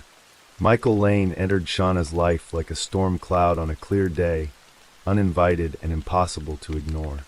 At 27, he was older than the boys she typically dated, carrying himself with a quiet intensity that initially seemed intriguing. He worked as a technician in a nearby engineering firm, a job that kept him occupied with precise, methodical tasks. Ironic, given how his life would soon spiral into obsession. Michael had a history that whispered of instability, though Shauna wouldn't learn the full extent until it was too late. He had been involved in youth groups, even volunteering as a scout leader years earlier, but those roles had ended amid whispers of inappropriate behavior. Reports later surfaced of him harassing young women, bombarding them with explicit messages or loitering outside their homes. But these incidents had faded into the bureaucratic fog of uncharged allegations. Their paths crossed in early 2015 at a mutual friend's gathering in Hove, just a short drive from Brighton's bustling streets. Shauna, fresh from a night out with girlfriends, had laughed off the introductions at first. Michael lingered on the edges of the group, his gaze fixed on her with an intensity that made her pause. He was polite, almost charming in his awkward way, sharing stories of his travels and his love for tinkering with gadgets. Shauna, ever the friendly soul, engaged him in conversation, unaware that this casual exchange would ignite a fixation in him that bordered on possession. What began as innocent flirtation quickly escalated. Michael started texting her frequently, his messages laced with compliments that soon turned insistent. "You're special, Shauna," he'd write late into the night. "No one understands you like I do." She responded at first, flattered by the attention, but as the weeks wore on, the messages piled up, demanding replies even when she was out with Ashley or asleep. By mid-2015, Shauna found herself entangled in a relationship with Michael that she hadn't fully anticipated. It was passionate but uneven, marked by his jealousy and her growing unease. He probed into her life with Ashley, questioning every mention of her boyfriend with a sharpness that unsettled her. Shauna confided in friends like Joe and Pumphrey, a close confidant from work, about the mixed feelings stirring inside her. "He's intense," she'd say, her voice tinged with hesitation, "but I don't know if it's right." Michael, meanwhile, began inserting himself into her routine. He'd show up unannounced at her favorite cafe on Boundary Road, claiming coincidence, or linger outside her modest home on Christory Road in Port Slade, a quiet residential street lined with terraced houses where the hum of daily life masked deeper troubles. Shauna's home was her sanctuary, a cozy two-bedroom share with roommates who came and went, leaving the space filled with her touches. Framed photos of family vacations, scented candles on the windowsill, and a bed piled high with soft pillows where she dreamed of independence. As autumn deepened, Michael's behavior shifted from attentive to controlling. He accused her of cheating whenever she mentioned plans with friends, his texts escalating to pleas and then demands. "Why won't you leave him?" he'd message, referring to Ashley, his words dripping with resentment. Shauna tried to pull back, blocking his number temporarily, but he found ways around it. New phones, different accounts, his persistence wearing her down like waves against the Sussex cliffs. One evening in late 2015, after a heated argument outside a pub, Michael grabbed her arm, his grip firm enough to leave bruises she hid under long sleeves. She forgave him then, chalking it up to passion gone awry, but the seed of fear had been planted. By winter, their encounters had become sporadic hookups amid her ongoing relationship with Ashley, a tangled web that left Shauna feeling trapped and confused. At 19, she lacked the experience to navigate such toxicity, her youthful optimism blinding her to the red flags waving in the wind. The new year brought no relief. January 2016 saw Michael ramping up his surveillance. Unbeknownst to Shauna, he had placed a GPS tracker on her small blue hatchback, a device he'd bought online and hidden beneath the chassis. Every few days, he'd sneak back to her street under cover of night, recharging its battery while she slept, his car idling silently like a predator in wait. The tracker fed him her every move: trips to the gym, late shifts at the salon, evenings at Ashley's. Jealousy festered into obsession. He slashed her tires once, deflating them in the dead of night, only to appear the next morning as the helpful savior, offering to fix them with tools from his boot. Shauna accepted his help that time, her gratitude masking the growing dread. But by February, the intrusions had crossed into overt harassment. Unwanted flowers arrived at her door, bouquets of roses with notes in his neat handwriting. "Thinking of you always." Her car bore fresh scratches, deliberate lines that spoke of rage. On February 8th, 2016, the weight of it all became too much. Shauna sat in her living room, the winter chill seeping through the windows, and dialed Sussex police for the first time. Her voice trembled slightly as she described the stalking, the flowers, the damage to her car, the constant feeling of being watched. The officer on the line was polite but detached, noting her details and promising a warning to Michael. Within hours, police visited him at his flat in Burgess Hill, a short commute away. Michael denied everything with wide-eyed innocence, claiming no knowledge of the gifts or vandalism. The officers issued a verbal warning: stay away from Shauna Grice. He nodded solemnly, but inside, a darker resolve hardened.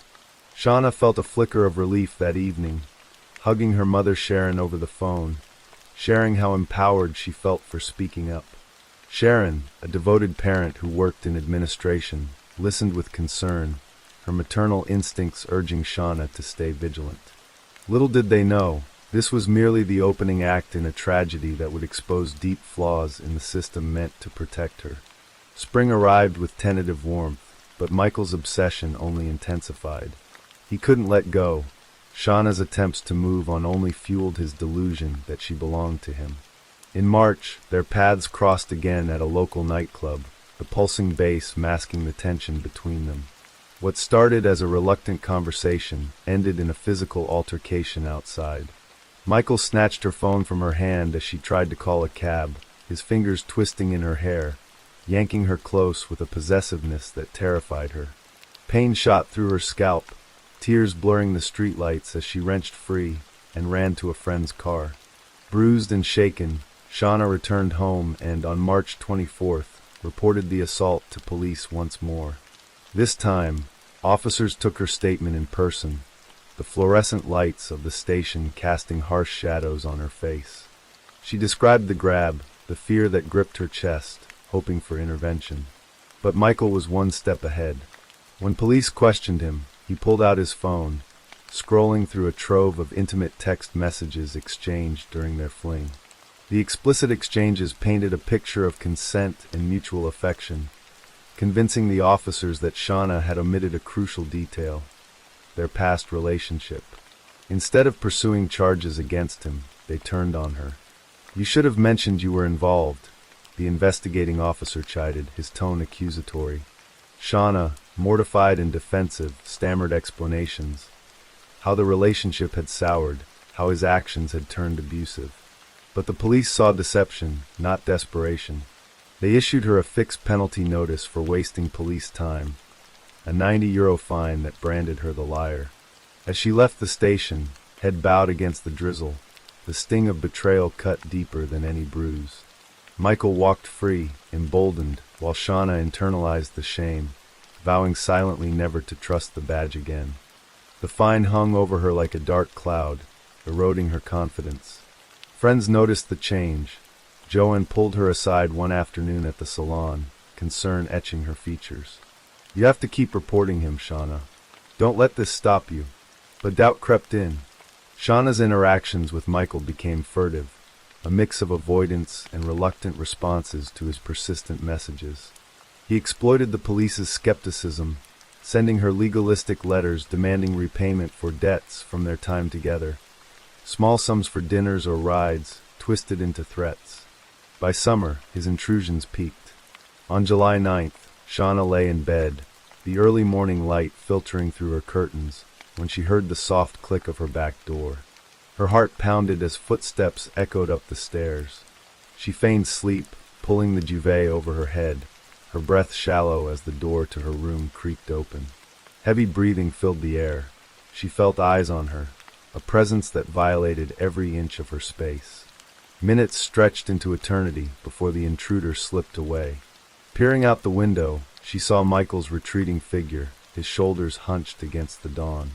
Trembling, Shauna called the police immediately, her voice hushed with fear. This was the theft of her spare key, she explained, the one he'd swiped weeks earlier during a friendly visit. Officers arrived, taking her statement, but the earlier fine loomed large. Michael was arrested briefly for theft, but upon release, he received only a caution and another low-level warning to cease contact. No deeper investigation followed. The case was filed as low risk, the officers citing the complicated history from the texts. Shauna's pleas fell on deaf ears. The very next day, July 10th, her phone buzzed relentlessly. 7 calls from a blocked number, each ending in silence broken only by labored, heavy breathing. She reported it, desperation cracking her voice, but the response was curt. No further lines of inquiry, case closed. On July 12th, she spotted him tailing her car through Brighton's traffic, his vehicle a shadow in her rear view. Another report, another brush-off, low risk, they'd say, as if her terror was a minor inconvenience. The summer heat amplified her isolation. Shauna confided less, her bright spirit dimming under the weight of constant vigilance. She double-checked locks, varied her routes home, and leaned on Ashley for comfort, their evenings wrapped in each other's arms a brief respite. But Michael lurked, his obsession unchecked. He volunteered sporadically with youth groups again, a temporary glitch in the system allowing him back despite past flags. A grooming allegation from 2010, when he'd targeted a 14-year-old as a scout leader, never prosecuted but noted in records that went unseen. His pattern was clear to those who looked. 12 other women had endured his harassment over a decade. Explicit texts, unwanted advances, assaults dismissed as misunderstandings. Yet, the police saw fragments, never the mosaic of danger. August brought a fragile turning point.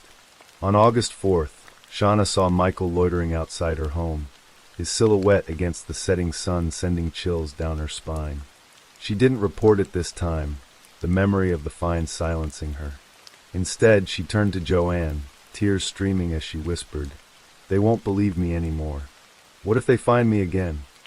Joanne urged her to fight, but Shauna's resolve wavered. 2 weeks later, on August 23rd, she confronted Michael at a hotel in Hove, ending things definitively. "It's over," she said firmly, her voice steady despite the knot in her stomach.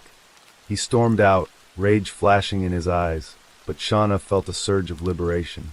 She spent the next day with Ashley, planning a getaway, her laughter returning in tentative bursts. Life, it seemed, might reclaim its rhythm. But Michael seethed in Burgess Hill, his mind a cauldron of rejection and entitlement. The split ignited his fury. Jealousy over Ashley twisted into vengeful plots. He confided in a pub acquaintance, his words slurring with bitterness. "She'll pay for what she's done." On August 24th, he bought a can of petrol from a local station, claiming later it was for suicide, an implausible lie that unraveled in court. He prepared a disguise, a high-visibility jacket, a peaked cap to shadow his face. By the morning of August 25th, his intent had crystallized into cold premeditation. Shauna's roommates had left for work early, the house silent save for the distant crash of waves. She woke around 7:30 a.m., unaware of the shadow slipping through her unlocked door. Michael, knife in hand from her kitchen, his steps muffled by the carpet. What transpired in those fateful minutes remains shrouded in horror.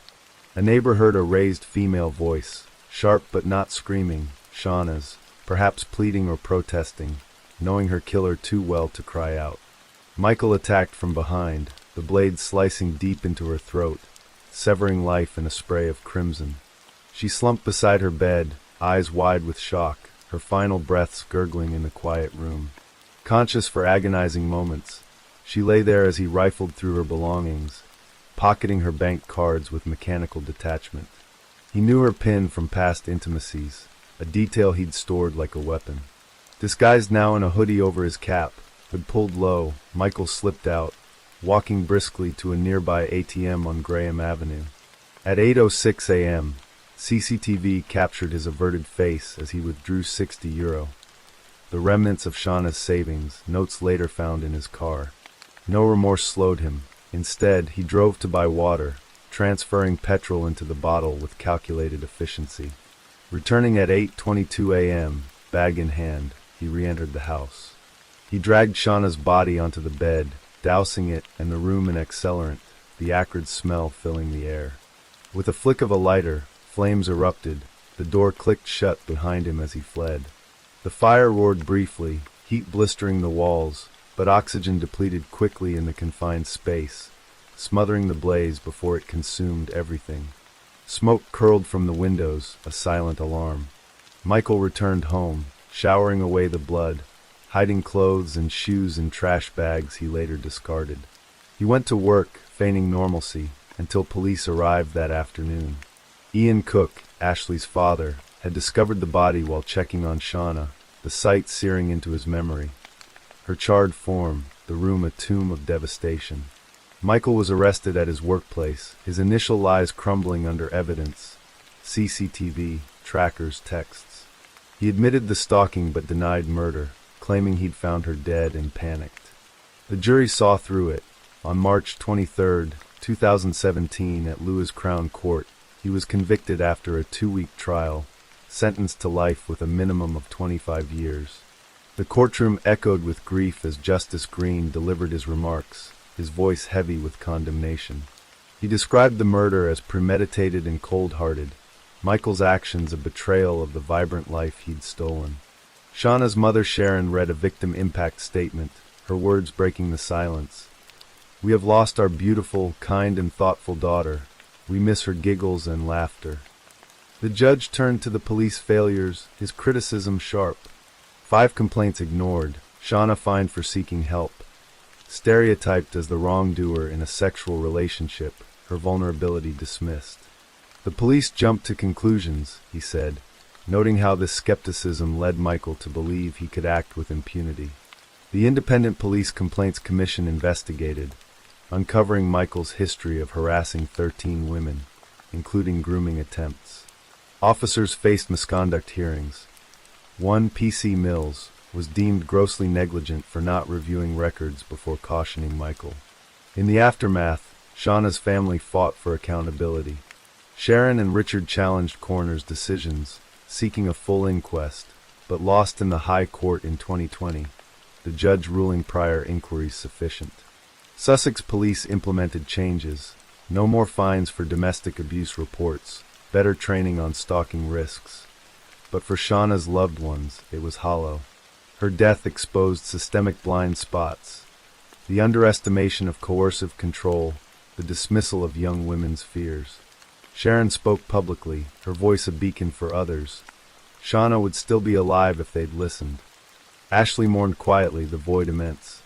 Friends like Joanne carried her memory, sharing stories of her unyielding spirit. Years on, the sea still laps at Brighton's shores, but Shauna's story lingers, a cautionary echo of unchecked obsession and institutional failure. Her life, cut short at 19, reminds us of the fragility of trust and the high cost of indifference. In the faces of those she touched, her light endures, a testament to resilience amid unimaginable loss. Story 7. The city of Melbourne was just beginning to stir. On Little Burke Street, in the heart of the central business district, the early morning light cast long shadows down the pavement.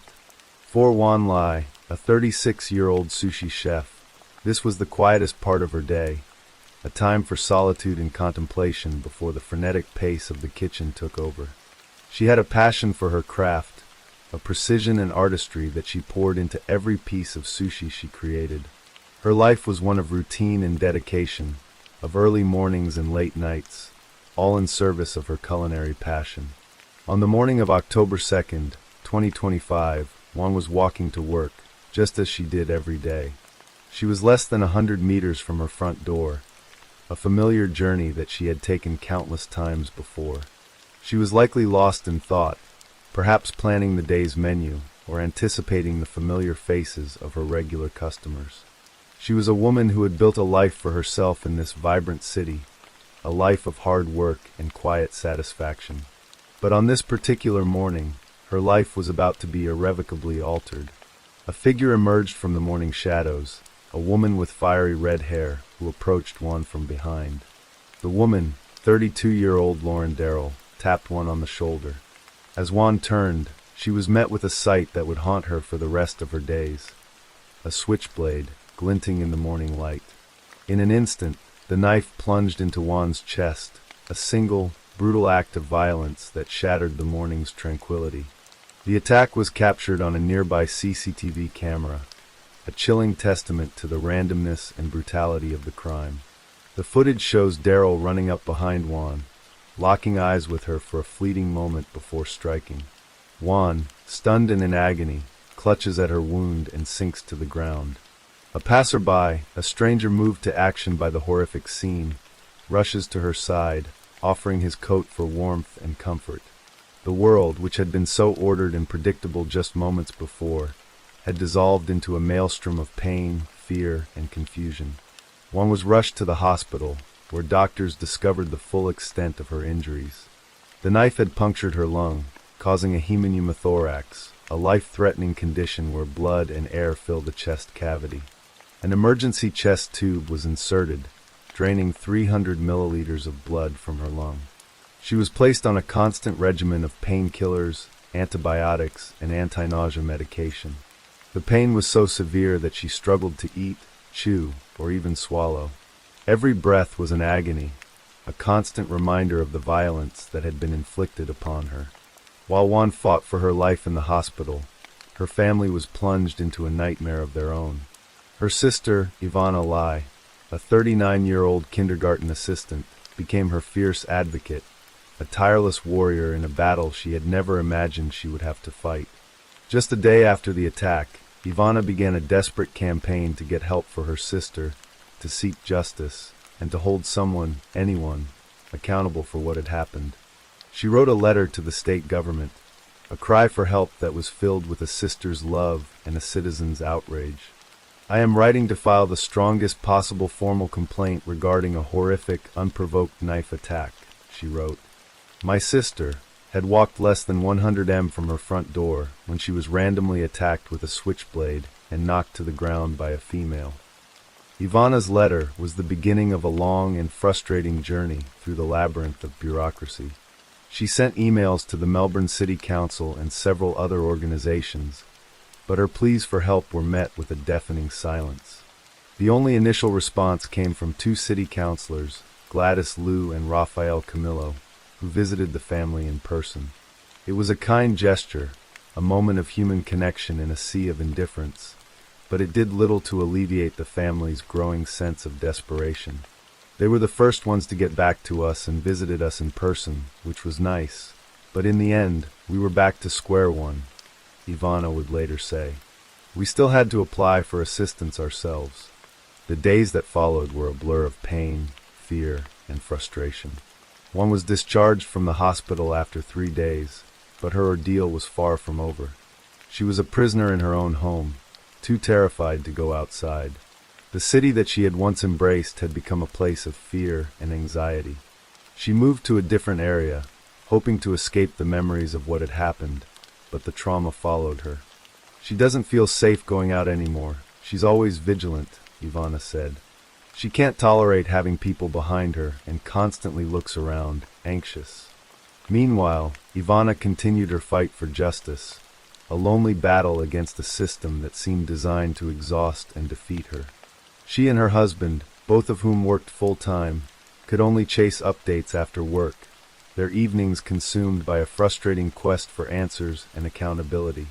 She followed up on her initial emails on October 9th, and finally, on October 13th, she received a response from the Victorian Department of Premier and Cabinet. The response, however, was just another exercise in bureaucratic buck-passing. Her correspondence was referred to 3 different ministerial portfolios: the Minister for Police, the Minister for Health, and the Minister for Housing and Building.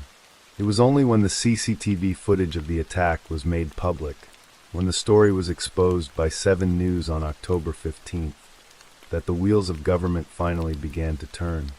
The Premier, Jacinta Allen, who had been unaware of the incident until the footage emerged, publicly condemned the attack as a sickening act of violence. "I send my support to the victim of this crime and their family," she wrote on social media. The accused offender is currently on remand awaiting court. For Ivana, the Premier's words were too little, too late. This case finally got the serious, high-level attention it deserved long ago, but it's obvious that only happened after the news report, she said. On October 17th, the family finally heard from the Victorian Department of Justice and Community Safety, which offered immediate and longer-term support to Juan. But even then, the promise of help was shrouded in uncertainty. Ivana was told she would be contacted within 10 to 15 days, but she had no idea when financial support would actually arrive. "I never expected the process to be this difficult and slow. It's not my sister's fault," she said, her voice filled with a mixture of anger and exhaustion.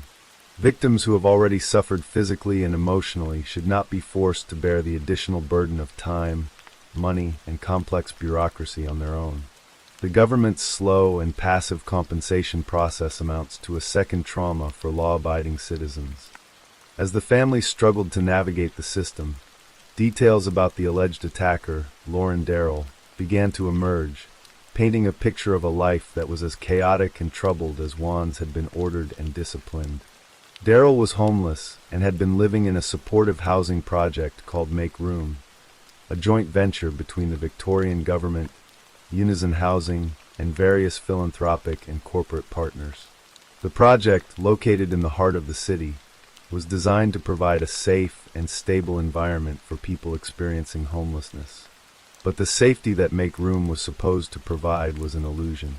Darrell was on bail at the time of the alleged attack and had been required to attend an appointment for her medication and mental health. She had failed to do so. She had also been reported missing by a state-run homeless shelter, which had notified the police and had been searching for her prior to the alleged attack on Juan. The fact that Darrell had been allowed to fall through the cracks of the system raised serious questions about the effectiveness of Make Room and the broader network of services for the homeless and mentally ill. Ivana, in her quest for answers, had also raised concerns about the tenant screening processes and the need for increased security at the housing project. The Victorian Housing Minister, Harriet Shing, responded to Ivana's concerns, assuring her that the department would work closely with the City of Melbourne, Unison Housing, Health Services, and Victoria Police to find a way to further improve the safety of all community members. But for Ivana and her family, these assurances were hollow. They were trapped in a bureaucratic loop of accountability, where no department was willing to take responsibility for fixing the systemic failures that had led to the attack on Juan. The police referred them to MPs for any proposals about Make Room, but the MPs said it was not their responsibility. Lauren Darrell was arrested shortly after the attack and charged with 2 counts of intentionally causing injury and committing an indictable offense while on bail. The knife used in the assault was also recovered. She appeared before the Melbourne Magistrates Court, where she dropped her bid for bail and was remanded in custody until her next appearance on November 25th. The police confirmed to the Lai family that Darrell would not return to Make Room, but they also delivered a chilling piece of news. There was currently no legal mechanism to prevent her from being rehoused near one's new home in the future. The case of the sushi chef is a story of 2 women, 2 lives that collided in a moment of shocking violence. It is a story of a woman whose life was shattered by a random act of brutality, and of a sister who refused to let her be forgotten. It is also a story about a city, a society, and a system that failed to protect one of its most vulnerable citizens, and then failed to support the victim of that failure. It is a story that is still unfolding, a story that asks difficult questions about justice, compassion, and our collective responsibility to care for one another.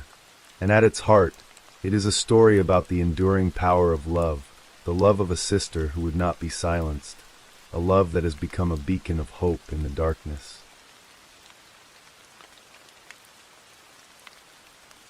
Story 8. The autumn of 2016 in Alpine, Texas, was a season of quiet transition. The desert landscape, a vast expanse of rock and hardy flora, baked under a sun that was beginning to lose its summer ferocity. In this remote corner of West Texas, life moved at a slower pace, dictated by the rhythms of the local university and the stark beauty of the surrounding Big Bend region. For Zuzu Verk, a 22-year-old student at Sul Ross State University, Alpine was a place of opportunity and growth. Originally from the Dallas-Fort Worth suburb of Keller, she had come to Sul Ross with a passion for conservation biology, drawn to the unique ecosystem she was now studying. She was vibrant and full of plans, her future stretching out before her like the endless Texas sky. Zuzu was known for her bright personality and her dedication to her studies. She worked part-time and had a midterm exam scheduled for the morning of Wednesday, October 12th. Life was a busy, promising balance of academics, work, and a social circle that included her on-again, off-again boyfriend, Robert Fabian. Their relationship was known to be turbulent, a cycle of breakups and reconciliations that often left Zuzu navigating a landscape of emotional uncertainty. On the evening of Tuesday, October 11th, Zuzu joined a group of friends, including Fabian, for a movie. It was a typical student night out, a brief respite from the pressures of upcoming exams. After the film, she and Fabian returned to his apartment, a simple unit in a small alpine complex. They planned to have a dinner date. This was the last time her friends saw her. The hours that followed would become a black hole, swallowing a future and leaving a void of unanswered questions. The first sign that something was wrong came the next day. Zuzu, usually so responsible, missed her midterm exam. Then, she failed to show up for her shift at work. For those who knew her, this was more than uncharacteristic, it was inconceivable. A current of anxiety began to ripple through her circle of friends. Calls to her phone went unanswered. Texts remained undelivered. By the following day, with still no word, the concern had curdled into fear. Zuzu Verk was officially reported missing, her status immediately classified by authorities as endangered.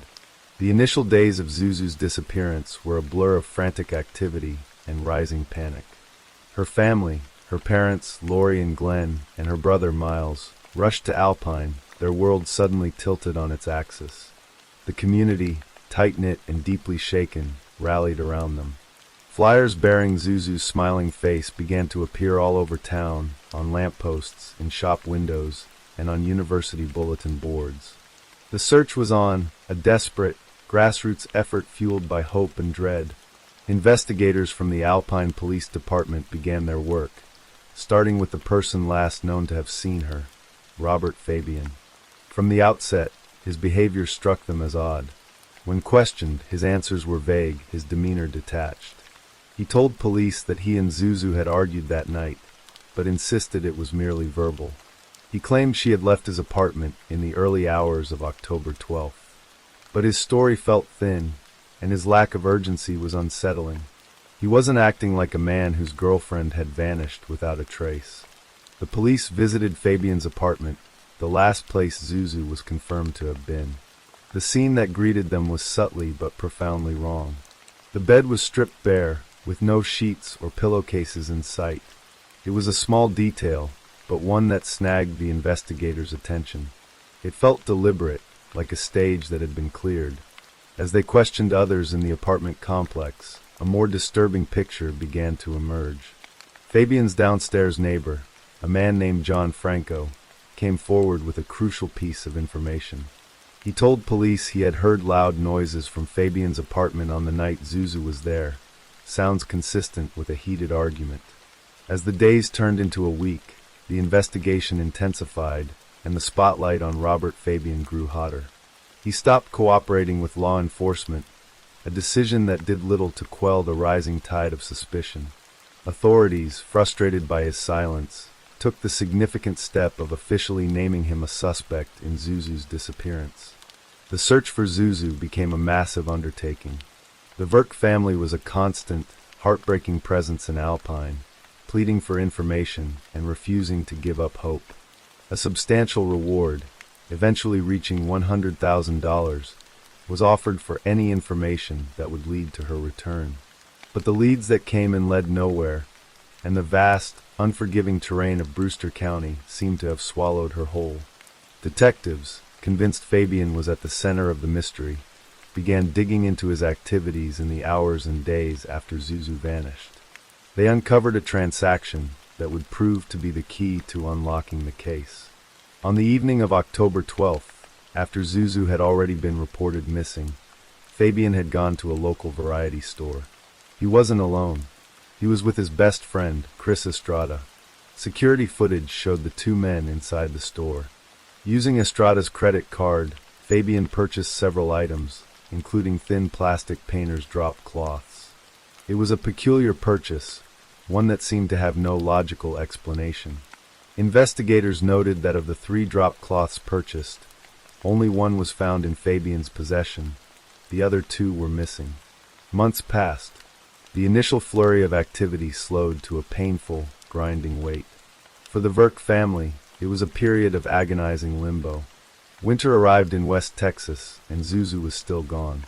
The community's hope, once a burning flame, had flickered into a fragile ember. The prevailing fear was that they were no longer searching for a missing person, but for a body. That fear was realized on February 3, 2017.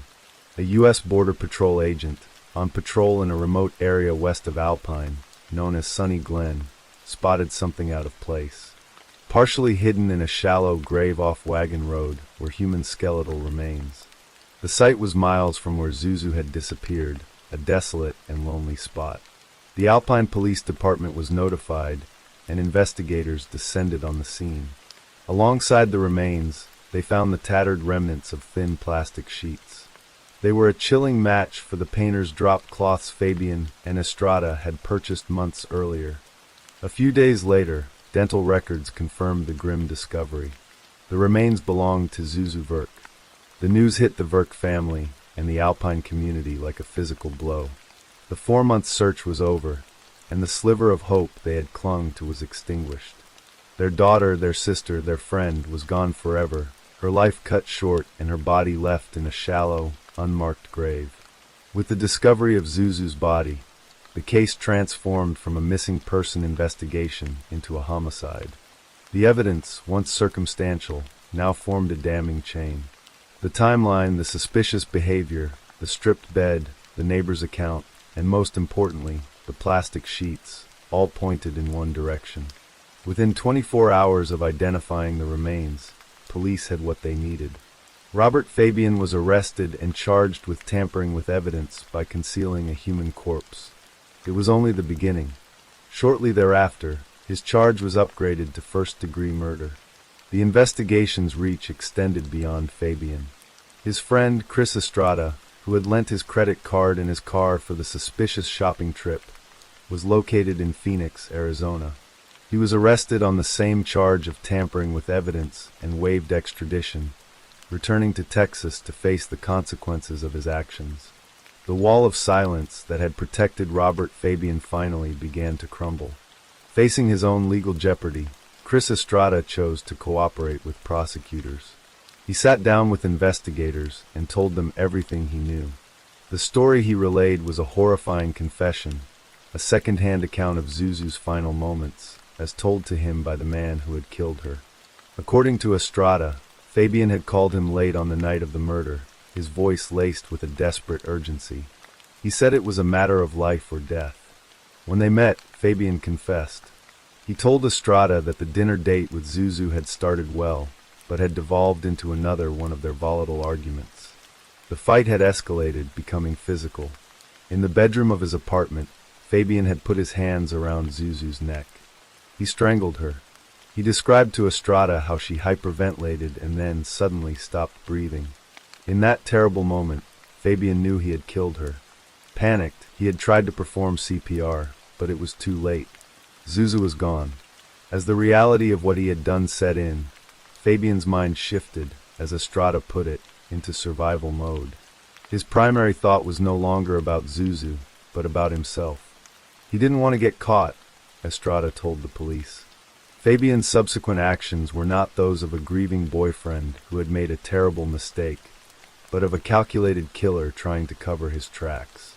He had enlisted his friend's help, bought the plastic sheets, wrapped Zuzu's body, and driven out to the desolate landscape of Sunny Glen to bury her, hoping she would never be found.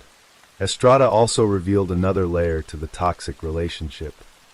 He and Fabian had been engaged in a sexual relationship, a fact that was a frequent source of conflict between Fabian and Zuzu. The trial of Robert Fabian began in May 2019. Due to the extensive media coverage in West Texas, a change of venue was granted, moving the proceedings to Caldwell County. Fabian pleaded not guilty, and his defense attorney argued that he was being wrongfully accused. They pointed to the lack of his DNA at the gravesite and maintained that the argument with Zuzu had been purely verbal. The prosecution, however, methodically built its case. They painted a portrait of Robert Fabian as a possessive and controlling partner, angered by the unstable state of his relationship with Zuzu. They presented the evidence of the plastic sheets, linking the purchase directly to Fabian and Estrada, and the discovery directly to Zuzu's body. A co-worker of Fabian's testified that his behavior changed dramatically after Zuzu's disappearance. He became obsessed with the investigation, constantly trying to find out what the police knew, a bizarre fixation for a supposedly innocent man. The most powerful testimony came on the third day of the trial when Chris Estrada took the stand. As part of his plea agreement, in which he pleaded no contest to tampering with evidence, he testified against his former best friend. In a hushed courtroom, he recounted the chilling late-night phone call and Fabian's detailed confession. He told the jury how Fabian had admitted to strangling Zuzu in his bedroom, and how his only concern afterward was avoiding capture. The jury of 8 women and 4 men deliberated for about 4 hours. Their decision was unanimous. They found Robert Fabian guilty of murder and guilty of tampering with physical evidence. They rejected the lesser charges of manslaughter or criminally negligent homicide, determining that his actions had been both intentional and knowing. During the sentencing phase, the court heard the profound and lasting damage Fabian's actions had caused. Zuzu's brother, Miles Verk, stood and faced Chris Estrada, delivering a victim impact statement that underscored the accomplice's role in the family's suffering. The proper thing to have done was to call police rather than help him hide evidence, Miles said, his voice thick with pain. If you had, my sister would have been found right away. The jury decided Robert Fabian's fate in just 3 hours. He was sentenced to life in prison for the murder of Zuzu Verk, with an additional 20-year sentence for tampering with evidence. For his role in helping to hide the body, Chris Estrada was sentenced to 42 months in prison. Justice, in the eyes of the law, had been served. But for the family of Zuzu Verk, the verdict could not bring back the vibrant young woman whose life had been so cruelly and senselessly stolen. A light extinguished in the vast, silent dark of the West Texas desert. Story 9. The year was 1972, and in the sun-drenched heart of California's Central Valley, the town of Merced was a postcard of American life.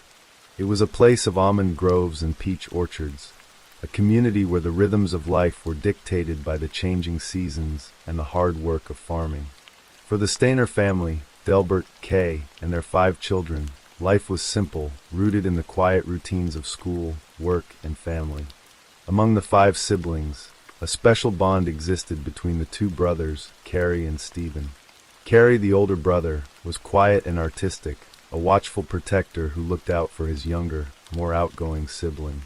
7-year-old Stephen was a boy full of life, his days a carefree tapestry of school, friends, and the simple joys of childhood in a small town. The shadow of Yosemite National Park loomed in the distance, a majestic backdrop to their ordinary lives, its granite peaks a silent promise of adventure. But on a bleak winter day, that shadow would stretch into their lives, bringing with it a darkness that would alter the course of their family forever. December 4th, 1972, dawned cold and sleety, the kind of day that made the warmth of home feel like a sanctuary.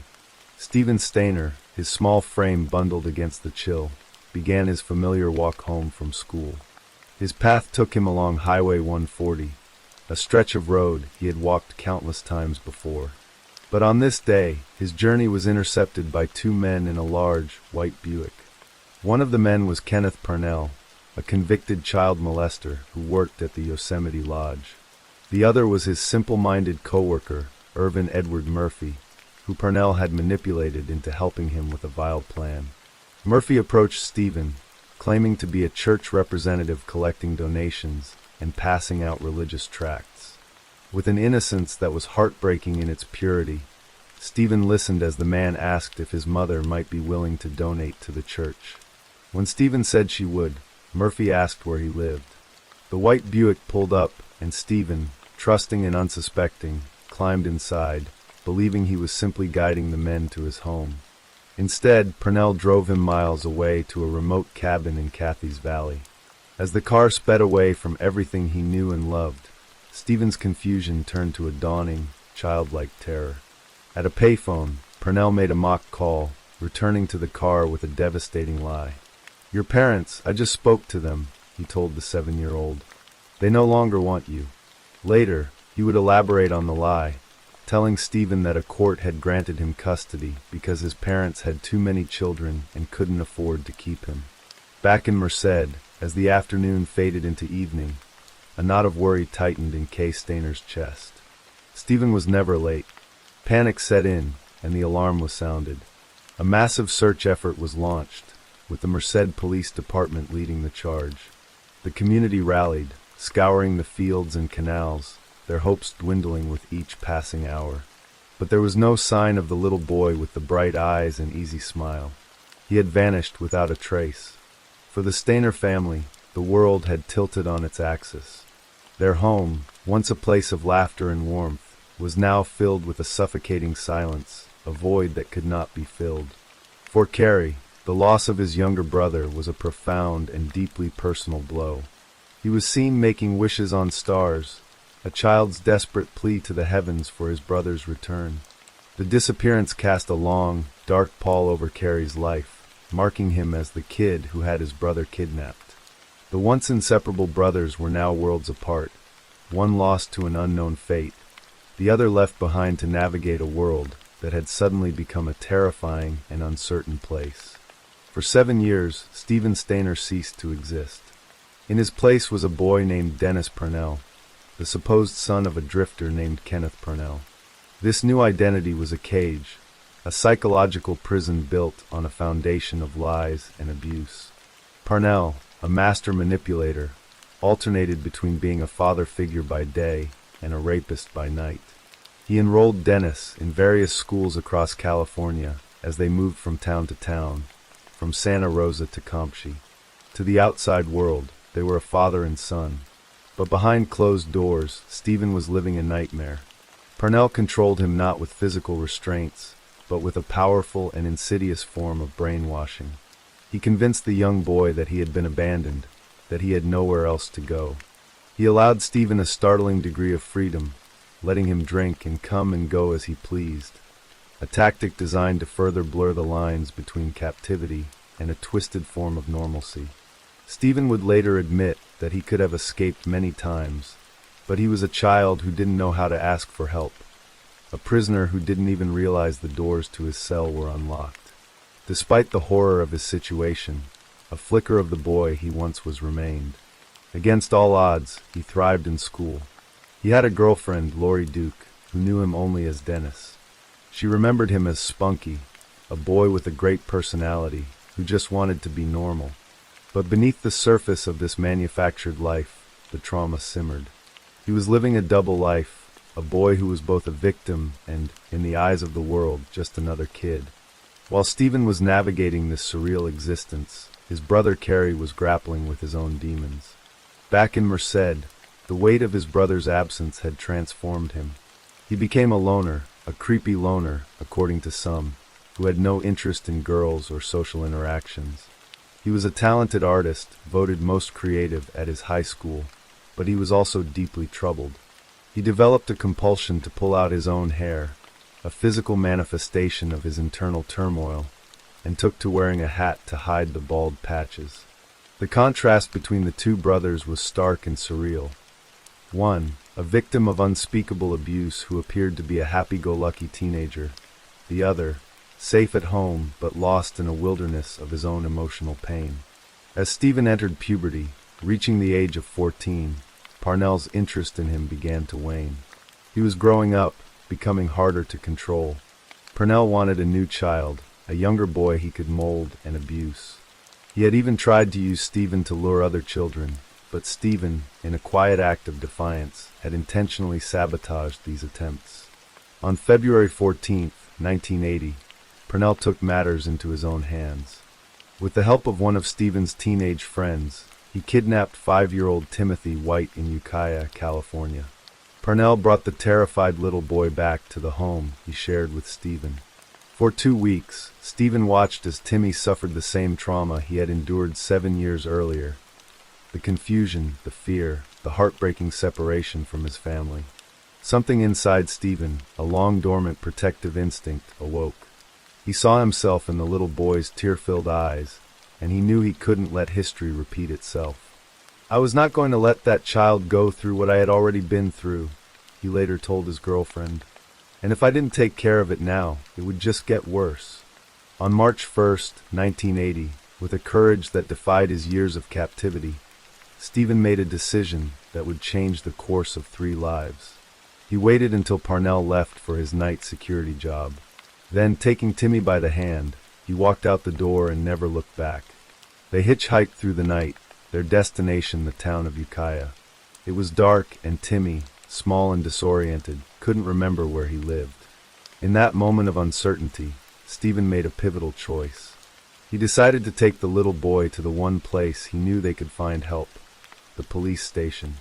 He walked into the station, a lanky teenager with a small, frightened boy in tow, and spoke the words that would become famous, the simple, declarative sentence that reclaimed his identity. "I know my first name is Stephen," he told the officers. He explained what had happened, not only to Timmy but to himself. The officers, initially bewildered, began to sift through old missing person reports. And there it was, a report for a 7-year-old boy named Stephen Stainer, who had vanished from Merced more than 7 years ago. The miracle that the Stainer family had prayed for, the hope they had clung to for 2,643 agonizing days, had finally come true. The news of Stephen's return was a seismic event, a story that captured the heart of a nation. He was hailed as a hero, the brave teenager who had rescued a little boy and escaped a monster. He returned to Merced to a whirlwind of media attention. A prodigal son returned from the dead. His parents, Delbert and Kay, were overcome with a joy that was almost too profound to bear. "This is truly remarkable, for a child to be missing for 7 years and to be found alive," Kay told the throng of reporters gathered outside their home. They had kept every Christmas and birthday gift intended for him, a shrine of hope in a house filled with grief. But the joyous reunion was layered with a complex and painful reality. The 7-year-old boy who had left them was gone. In his place was a 14-year-old stranger who had been raised by his abuser. He recognized his parents, who he said had barely changed, but his siblings were unrecognizable.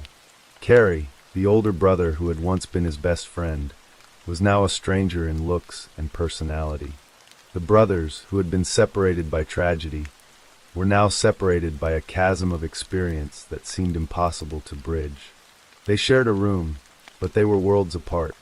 Stephen, who had been allowed to smoke and drink and live without rules, struggled to adjust to the structure of family life. "For 7 years I have been supposedly an only child," he said in an interview. "Now I had to compete with a brother and 3 sisters." The hero's welcome soon faded, replaced by the harsh realities of readjustment. At school, he was bullied, his sexuality questioned because of the abuse he had endured. His relationship with his family, particularly his father, became strained. The boy who had survived a monster was now fighting a new battle, a war against the ghosts of his past and the confusion of his present. The legal system offered little solace. Stephen had to face Parnell in court, a traumatizing experience for a teenager still reeling from his ordeal. In a move that sparked public outrage, Parnell was convicted of kidnapping but sentenced to only 7 years in prison. He served just 5, less time than he had held Stephen captive. The lenient sentence was a slap in the face to Stephen and his family, a stark illustration of a justice system that had failed to comprehend the depth of his suffering. The case did, however, prompt California to change its laws, allowing for longer, consecutive sentences in abduction cases. After the trial, Stephen tried to piece together a life from the shattered fragments of his past. He worked with child abduction groups, using his story to educate others. He fell in love, marrying Jody Edmondson and having 2 children of his own, a daughter, Ashley, and a son, Stephen Jr. He found a semblance of normalcy, a life that was his own, free from the shadow of Kenneth Parnell. But the scars remained. On September 16, 1989, tragedy struck the Stainer family again. Stephen, now 24, was killed in a hit-and-run motorcycle accident on his way home from work. The hero who had survived 7 years of hell was gone, his life cut short in a senseless, random act of violence. At his funeral, a 14-year-old Timothy White, the boy he had saved, served as a pallbearer, a poignant and heartbreaking tribute to the young man who had given him back his life. Stephen's death sent his older brother, Carey, spiraling further into darkness. Shortly after, an uncle with whom Carey was very close was shot and killed. Carey suffered a series of nervous breakdowns, one of them violent. He fantasized about killing his boss and burning down his workplace. Instead of seeking help, he retreated to the place that had always been his refuge, Yosemite. In 1997, he got a job as a handyman at the Cedar Lodge, just outside the park's gates. For 2 years, he worked in the shadow of the majestic peaks, a quiet, unassuming presence. But beneath the surface, a monster was stirring. In February 1999, he talked his way into the motel room of Carol Sund, her daughter Julie, and Julie's friend Silvina Palazzo. He brutally murdered all three. 5 months later, he killed again, this time a 26-year-old naturalist named Joie Armstrong. When he was finally caught, he confessed to all 4 murders. His motive was a chilling echo of his family's tragic past. He told a reporter he wanted a movie of the week made about him, just like his famous brother. He had lived his life in the shadow of a hero, and in his twisted mind, the only way to escape that shadow was to become a villain of equal or greater infamy. In 2002, Cary Stayner was sentenced to death and remains on death row. The story of the Stayner family is a brutal American tragedy, a tale of 2 brothers whose lives were irrevocably shaped by a single act of evil.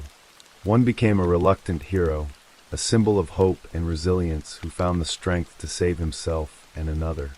The other became a serial killer, a man consumed by a darkness that may have been born in the shadow of his brother's tragic fame. The disappearance of Stephen Stayner was not just the story of a kidnapping. It was the story of a family shattered, of lives derailed, and of the long, dark, and often unpredictable aftershocks of trauma. In the end, the boy who came home was lost again, and the brother who was left behind became a monster, leaving a legacy of horror that time can never erase. Story 10. The autumn air on Clark Street had a particular stillness, the kind that settles over forgotten places. Weeds grew thick and defiant through cracks in the pavement, and the houses, once homes, stood as hollow-eyed sentinels of neglect. On October 8, 2025, that stillness was about to be irrevocably shattered. A call came into the New Britain Police Department, the voice on the other end hesitant but firm. The caller spoke of something strange, something that didn't sit right. A man, a vehicle, and a large, heavy-looking plastic tote. The man had been seen first near a cemetery, a place of quiet remembrance, before driving to the abandoned property on Clark Street. There, he had wrestled the tote from his vehicle and left it, a final, graceless offering to the decay that had already claimed the house. The police arrived without fanfare, their presence a muted intrusion into the quiet street. They found the tote exactly where the caller had said it would be. It was sealed, its contents a mystery that hung heavy in the air, thick with unspoken dread. The officers who opened it would carry the image with them for the rest of their days. Inside, in an advanced state of decomposition, were the remains of a child. It was the tragic end to a story that had played out in silence, a life that had been systematically and cruelly erased long before the discovery in the plastic bin. This was the final resting place, if one could call it that, of Jacqueline Torres Garcia, a 12-year-old girl her family called Mimi. She had been the victim of what authorities would later describe as prolonged physical abuse and malnourishment. Her death, however, was not a sudden act of violence but a slow, calculated descent into oblivion, orchestrated by the very people who should have been her protectors. Her story is not just one of unimaginable cruelty, but of a system that looked, yet did not see, and a community that heard nothing, because no one screamed. Jacqueline's life began in the shadow of institutional walls. She was born in January 2013, and at the time, her mother, Carla Garcia, was in a detention center. In those first, crucial moments of life, the bond between mother and child was severed by circumstance and steel doors. The Department of Children and Families, DCF, the state's designated guardian of vulnerable children, stepped in. The infant Mimi was not placed in the anonymous care of the foster system, but with family. She was given to her paternal grandmother, Patricia Delgado, a woman who would provide the only real stability Mimi would ever know. For 9 years, Mimi's world was the one her grandmother built for her. It was a world of routine, of school, of the simple comforts of a home where she was wanted. Patricia Delgado became her anchor in a life that had begun with uncertainty. In later interviews, the grandmother's grief would be a palpable force, her words choked with the sorrow of a future stolen. "Only God is helping me," she would say, her voice cracking. "God is helping me to pass this process. I've been with her forever, and I'm always going to be here now." In those 9 years, Mimi was a child like any other. She was enrolled in school, she had medical appointments, she was visible to the community. She was safe, but the threads of her past were never fully severed. Her parents, Carla Garcia and her father, remained on the periphery of her life. In May of 2022, they decided they wanted their daughter back. They petitioned the court for guardianship, and a legal process began that would ultimately seal Mimi's fate. DCF, the same agency that had placed Mimi with her grandmother, now supported the reunification. The decision was not made lightly, according to the agency's later statements. They conducted a review of the family's history, assessed the parents' current ability to provide care, and even interviewed Mimi and her sibling. The prior relative guardian, her grandmother, and the child's own attorney also supported the move. On paper, it was a family being made whole again, a success story for an agency that increasingly prioritized family unification over removal. In May 2022, a Superior Court judge granted the parents' request. 9-year-old Mimi left the only home she had ever known and went to live with her mother. The transition was not seamless. Mimi was now part of a new family unit, one that included not only her mother, Carla, but also Carla's boyfriend, Jonathan Nanita, and her younger siblings. The family lived in Farmington, a town away from the familiar streets of New Britain. The life Mimi had known with her grandmother was replaced by a new, uncertain reality. The system that had reunified the family continued to watch, at least for a time. In September 2022, just a few months after Mimi had moved in with her mother, DCF opened another investigation. This one concerned her younger siblings. Caseworkers visited the home. They observed the children.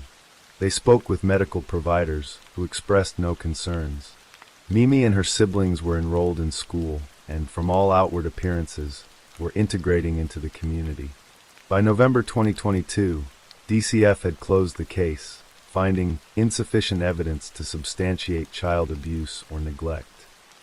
Once again, the family was deemed safe. For the next 2 years, the official record is largely silent. The family was on its own, outside the purview of DCF. During this time, Mimi attended medical appointments on 3 occasions, the last one in May of 2024. It was the last time any professional outside the family would lay eyes on her. A month later, in June 2024, another shift occurred in the family dynamic, one that would remove the final layer of potential oversight. Carla Garcia went to family court and was granted sole custody of Mimi and a sibling. DCF would later state they were not involved in this decision. Carla was now in complete control. It was around this time that the abuse began to escalate. The reasons were as petty as they were cruel. Mimi was acting bad, according to her mother's later confession. She ran away twice, desperate attempts to escape a home that was becoming a prison. Both times, she was found by family members and brought back, not to be comforted but to be punished. The punishments were methodical and dehumanizing. She was restrained with zip ties, her small wrists bound by the plastic strips. She was confined to a corner of her bedroom, forced to lie on absorbent pee pads like an animal. The house in Farmington was no longer a home. It was a place of terror, and for Mimi, there was no escape. The abuse did not happen in a total vacuum. Others saw. Others knew. Carla's sister, Jacqueline Garcia, was a frequent visitor to the Farmington home. She saw her niece confined to the corner. She saw her emaciated, her body shrinking from starvation. She saw her bound in zip ties. But instead of intervening, instead of making a call that might have saved Mimi's life, Jacqueline's role became one of a silent and at times complicit observer. In a chilling act of detachment, she took a photo of Mimi lying on the floor, restrained and helpless on the pee pads, and sent it to her sister Carla. The image was not a cry for help. It was a piece of shared, dark communication between two sisters, a record of the suffering they were both aware of. Jacqueline would later tell investigators that she knew Mimi was going to die as early as August 2024. She saw the end coming and did nothing to stop it. The final weeks of Mimi's life were a slow, torturous fade into nothingness. For approximately 2 weeks before her death, Carla and her boyfriend, Jonathan Nanita, stopped feeding her altogether. It was the ultimate punishment, the final act of control. The girl who had once been enrolled in school, who had loving relatives, was now completely isolated, starving to death in a corner of her room, at the hands of her mother and her mother's partner. On September 19, 2024, Jacqueline Mimi Torres Garcia died. There was no single act of violence to mark her passing, no recent trauma for the medical examiner to find later. There was only the quiet, devastating result of prolonged starvation and abuse. She was just 12 years old. The silence in the house after her death was not one of grief, but of a grim, practical problem. What to do with the body? Jonathan Nanita took charge. He carried Mimi's small, lifeless form down to the basement of the Farmington home. There, he left her. But a crime of this magnitude cannot be so easily hidden. As the days turned into weeks, the smell of decay began to permeate the house, a constant, sickening reminder of what lay below. The odor became so strong that the family could no longer live there. They began staying with friends and at hotels, fugitives from the physical evidence of their own cruelty. Months passed. Winter arrived. Mimi was dead and hidden, but her name was still on the record, a loose thread in the tapestry of official bureaucracy. In January 2025, that thread was pulled. DCF received another complaint, this one again concerning the welfare of Mimi's younger sibling. A caseworker was assigned. They needed to check on the children, including Jacqueline. When the caseworker contacted Carla Garcia, she was ready with a story. Mimi, she explained, was now being homeschooled. This was a crucial detail, as it explained her absence from the public school system, a place where a missing child might be noticed. Carla added that Mimi was temporarily staying with a relative out of state. To satisfy the agency's requirement for a visual check, a video call was arranged. What happened next was a moment of stunning deception. Carla produced a child for the video call and presented her as Jacqueline. It is unclear who the child was, perhaps a sibling or another young relative coached for the part. For the DCF caseworker on the other end of the screen, the child who appeared was, for all official purposes, Mimi. The agency, apparently satisfied that they had fulfilled their duty, closed the investigation in March 2025. Mimi had been dead for 6 months. A ghost in the machine had vouched for her existence, and the system, designed to protect her, moved on. As the months wore on, Carla Garcia seemed to exist in a world devoid of guilt or consequence. In a bizarre twist that speaks to a profound psychological detachment, she began composing notes on her phone. She was planning to go on a podcast. She was crafting a narrative, a story she would tell the world about what had happened to her daughter. It is impossible to know what version of the story she intended to tell, whether she would cast herself as a victim, a grieving mother, or something else entirely. But the act itself of preparing a public relations strategy for an undiscovered murder reveals a chilling mindset, one completely divorced from the horrific reality of her actions. The family eventually moved from the house in Farmington, leaving the source of the stench behind. But they couldn't leave the body. Nanita retrieved Mimi's remains from the basement. He placed her inside the plastic storage tote, a final, undignified container for a life so cruelly taken. For months, he kept the tote, moving it with them.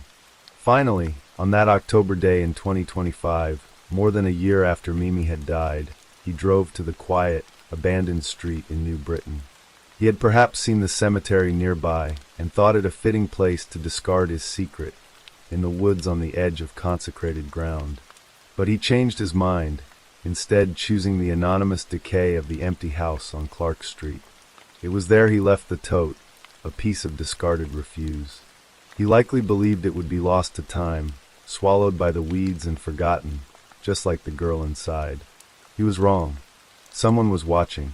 The anonymous tip about the suspicious activity on Clark Street was the single act of civic duty that unraveled everything.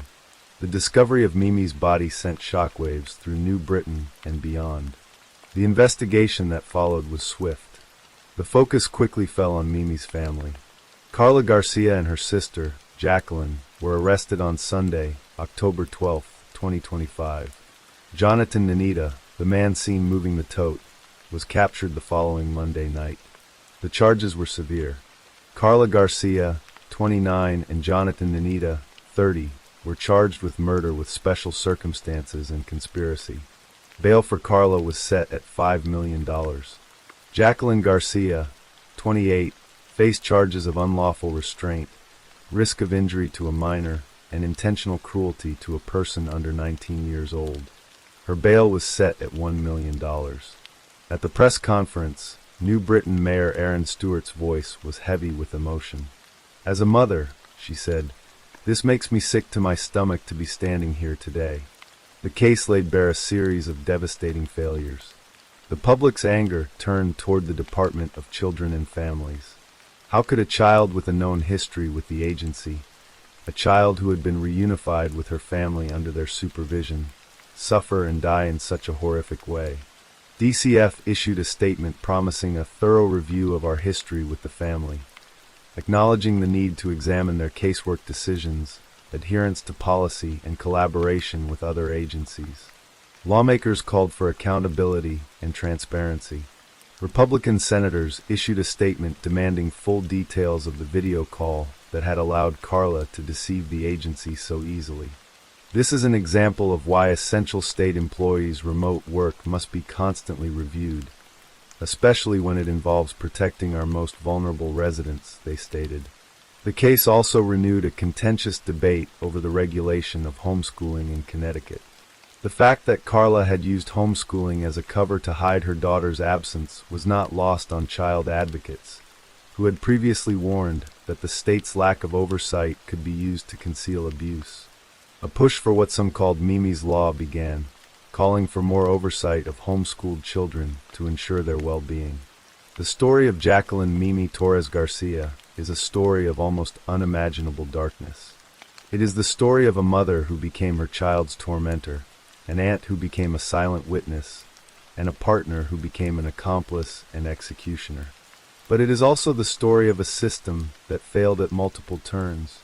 It is the story of a reunification that led to death, of closed cases that should have been open, of a video call that became a fatal deception. Mimi's life was not lost in a single moment. It was chipped away, day by day, in a house where no one was watching. She was a ghost long before she died, invisible to the school system, invisible to the Child Protection Agency, a girl who vanished in plain sight. Her final, lonely year was spent in the hands of those who should have loved her most, and her death was a secret they kept for over a year. The discovery in the plastic bin was not the beginning of the horror, but its long overdue revelation. It was the moment the world was finally forced to see the girl everyone had missed. Story 11. In the crisp winter of 2009, the flat expanse of the Texas Panhandle stretched endlessly under a sky heavy with the promise of snow. Amarillo, a city of wide streets and weathered faces, hummed with the quiet rhythm of everyday life. Ranchers tended to their herds, oil workers clocked in for long shifts, and families gathered around dinner tables to share stories of the day.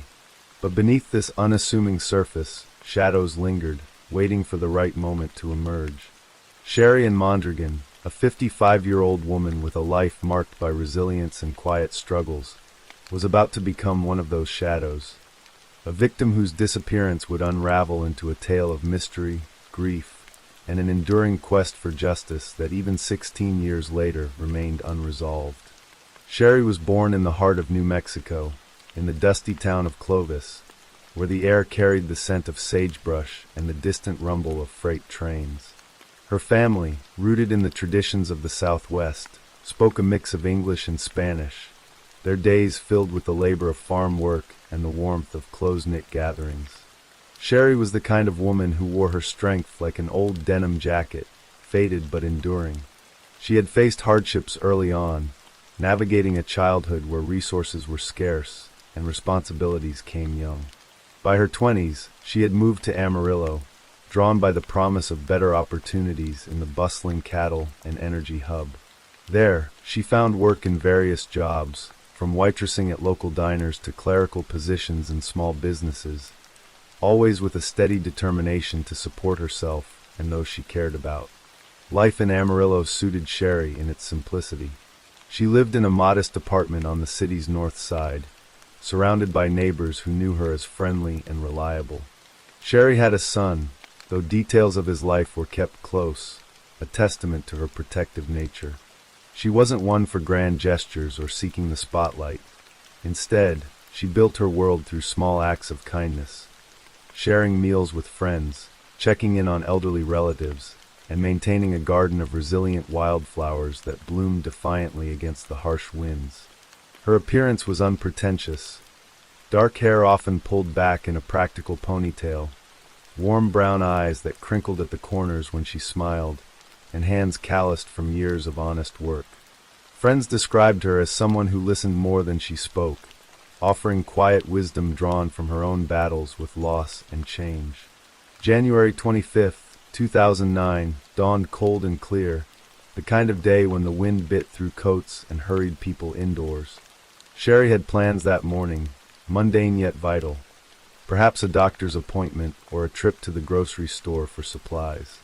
She was last seen alive near her home in the 1300 block of North Spring Street, a residential area dotted with single-family homes and vacant lots where tumbleweeds gathered like forgotten thoughts. Witnesses later recalled seeing her that afternoon, walking with purpose along the sidewalk, her coat bundled tight against the chill. But as the hours ticked by into evening, Sherry didn't return. Her absence was noticed first by a close friend who expected her for a casual visit. Calls went unanswered, her phone ringing into the void. By the next day, worry had set in. Sherry's family, her siblings, nieces, and nephews scattered across Texas and New Mexico, began reaching out. Her son, though living out of state, was alerted and grew increasingly anxious. The Amarillo Police Department received the missing person report on January 26th, a routine filing that belied the storm it would unleash. Detectives started with the basics, canvassing the neighborhood, checking her last known locations, and reviewing any financial activity. Sherry's bank account remained untouched, her car parked neatly in the driveway, keys still hanging on a hook inside. There were no signs of a sudden departure, no packed bags, no notes, no indications of travel. It was as if she had simply vanished into the thin air of the Panhandle. The investigation unfolded slowly at first, like a river carving through reluctant stone. Officers interviewed neighbors, who spoke of Sherry's routine life. One elderly woman recalled seeing her earlier that day, waving hello as Sherry passed by with a grocery bag in hand. Another neighbor mentioned occasional visitors to her home, but nothing out of the ordinary, perhaps a handyman or a friend dropping by. Sherry's workplace confirmed she hadn't shown up for her shift, and her employer expressed concern, noting her impeccable attendance record. Detectives delved into her personal connections, speaking with family members who painted a picture of a woman who, despite her independence, leaned on a tight circle for support. There were no known enemies, no bitter disputes, no hints of danger lurking in her daily path. Yet, as days turned to weeks, the leads dried up. Searches of local parks, hospitals, and bus stations yielded nothing. Sherry's face appeared on missing person flyers plastered across utility poles and store windows, her smiling photo a haunting reminder of the life interrupted. The family's anguish grew with each passing day. Sherry's sister, Maria, became the unofficial spokesperson, her voice steady but laced with an undercurrent of desperation during media interviews. "Sherry wouldn't just leave us like this," Maria said in one early report, her eyes red-rimmed from sleepless nights. The siblings gathered at their childhood home in Clovis, sifting through memories and photos, clinging to the hope that Sherry might walk through the door with an explanation. Holidays loomed on the horizon: Valentine's Day, then her birthday in March, and each marker amplified the void. They organized community searches, volunteers combing the vast open lands around Amarillo, where bodies sometimes surfaced in arroyos or abandoned fields. But spring came and went without a trace, the wild grasses greening while the family's hope wilted. It was April 13th, 2009, 3 months after her disappearance, when the unthinkable became reality. A real estate agent, preparing a vacant house in the 1300 block of North Spring for a showing, entered the detached garage behind the property. The house had been empty for months, its windows boarded up against squatters and the elements. As she pushed open the creaky door, a foul odor assaulted her, sharp and unmistakable. There, in the dim light filtering through cracks in the walls, lay a body wrapped tightly in a rug. Decomposition advanced, but the form still recognizable as human. The agent stumbled back, her heart pounding, and called 911 with trembling hands. Police arrived swiftly, cordoning off the scene as forensics teams descended. The discovery sent ripples through Amarillo. Word spread quickly, and Sherry's family was notified in the gentlest way possible, detectives visiting their homes with the devastating confirmation. An autopsy, conducted over the following days, revealed the grim details. Sherry and Mondragon had been shot once in the upper body, the bullet entering her back in a manner suggesting she was unaware or fleeing. The wound was fatal, causing rapid blood loss. She had been dead since shortly after her disappearance, her body hidden in the garage just blocks from where she was last seen. The rug, a common household item stained with her blood, indicated an attempt to conceal the crime. No murder weapon was found at the scene, and the garage showed signs of hasty disposal. Dirt disturbed, but no fingerprints or DNA immediately evident. The ruling was immediate: homicide. Amarillo police elevated the case to their major crimes unit, assigning a lead detective whose experience with panhandle violence, often tied to domestic disputes or drug-related feuds, guided the renewed effort. The proximity of the body to Sherry's home suggested the killer was local, someone familiar with the area who could act quickly to hide the evidence. Investigators re-interviewed associates, focusing on any recent conflicts. Sherry had no criminal record, but detectives probed her social circle for undercurrents of tension. Was there a jilted lover? A financial dispute? A random act gone wrong? The family cooperated fully, providing access to her belongings and sharing stories of her final weeks. Maria recalled Sherry mentioning vague worries about someone bothering her, but nothing concrete. Her son flew in, his face etched with grief, vowing to do whatever it took to find answers.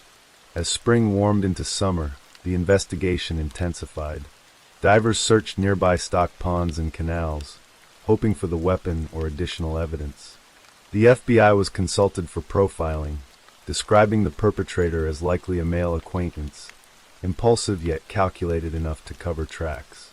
Media coverage surged, with local outlets like ABC 7 Amarillo running segments that humanized Sherry, showing her photo, recounting her love for gardening, her devotion to family. The public responded with tips, anonymous calls flooding the hotline. One lead pointed to a suspicious vehicle seen near her home on January 25th, but it led nowhere. Another suggested a connection to a transient population in the area, but alibis cleared suspects. Frustration mounted as the trail cooled, the summer heat mirroring the boiling tension in the police precinct. By fall 2009, The case had gone cold, filed away in the cold case unit with dozens of others haunting the department. But Sherry's family refused to let it fade. They partnered with Amarillo Crime Stoppers, offering rewards that started at $1,000 and grew over time. In 2015, on the 6th anniversary, they increased it to $5,000, a sum scraped together from donations and personal savings. Maria held press conferences, her voice cracking as she pleaded, "Someone knows what happened to my sister.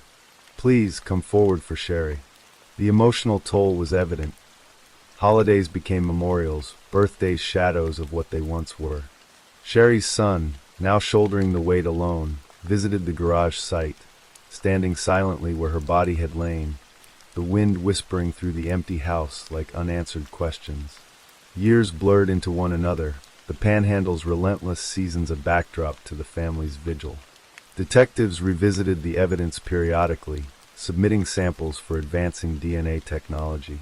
In 2022, the Amarillo Police Department formalized their cold case unit, a dedicated team breathing new life into old files.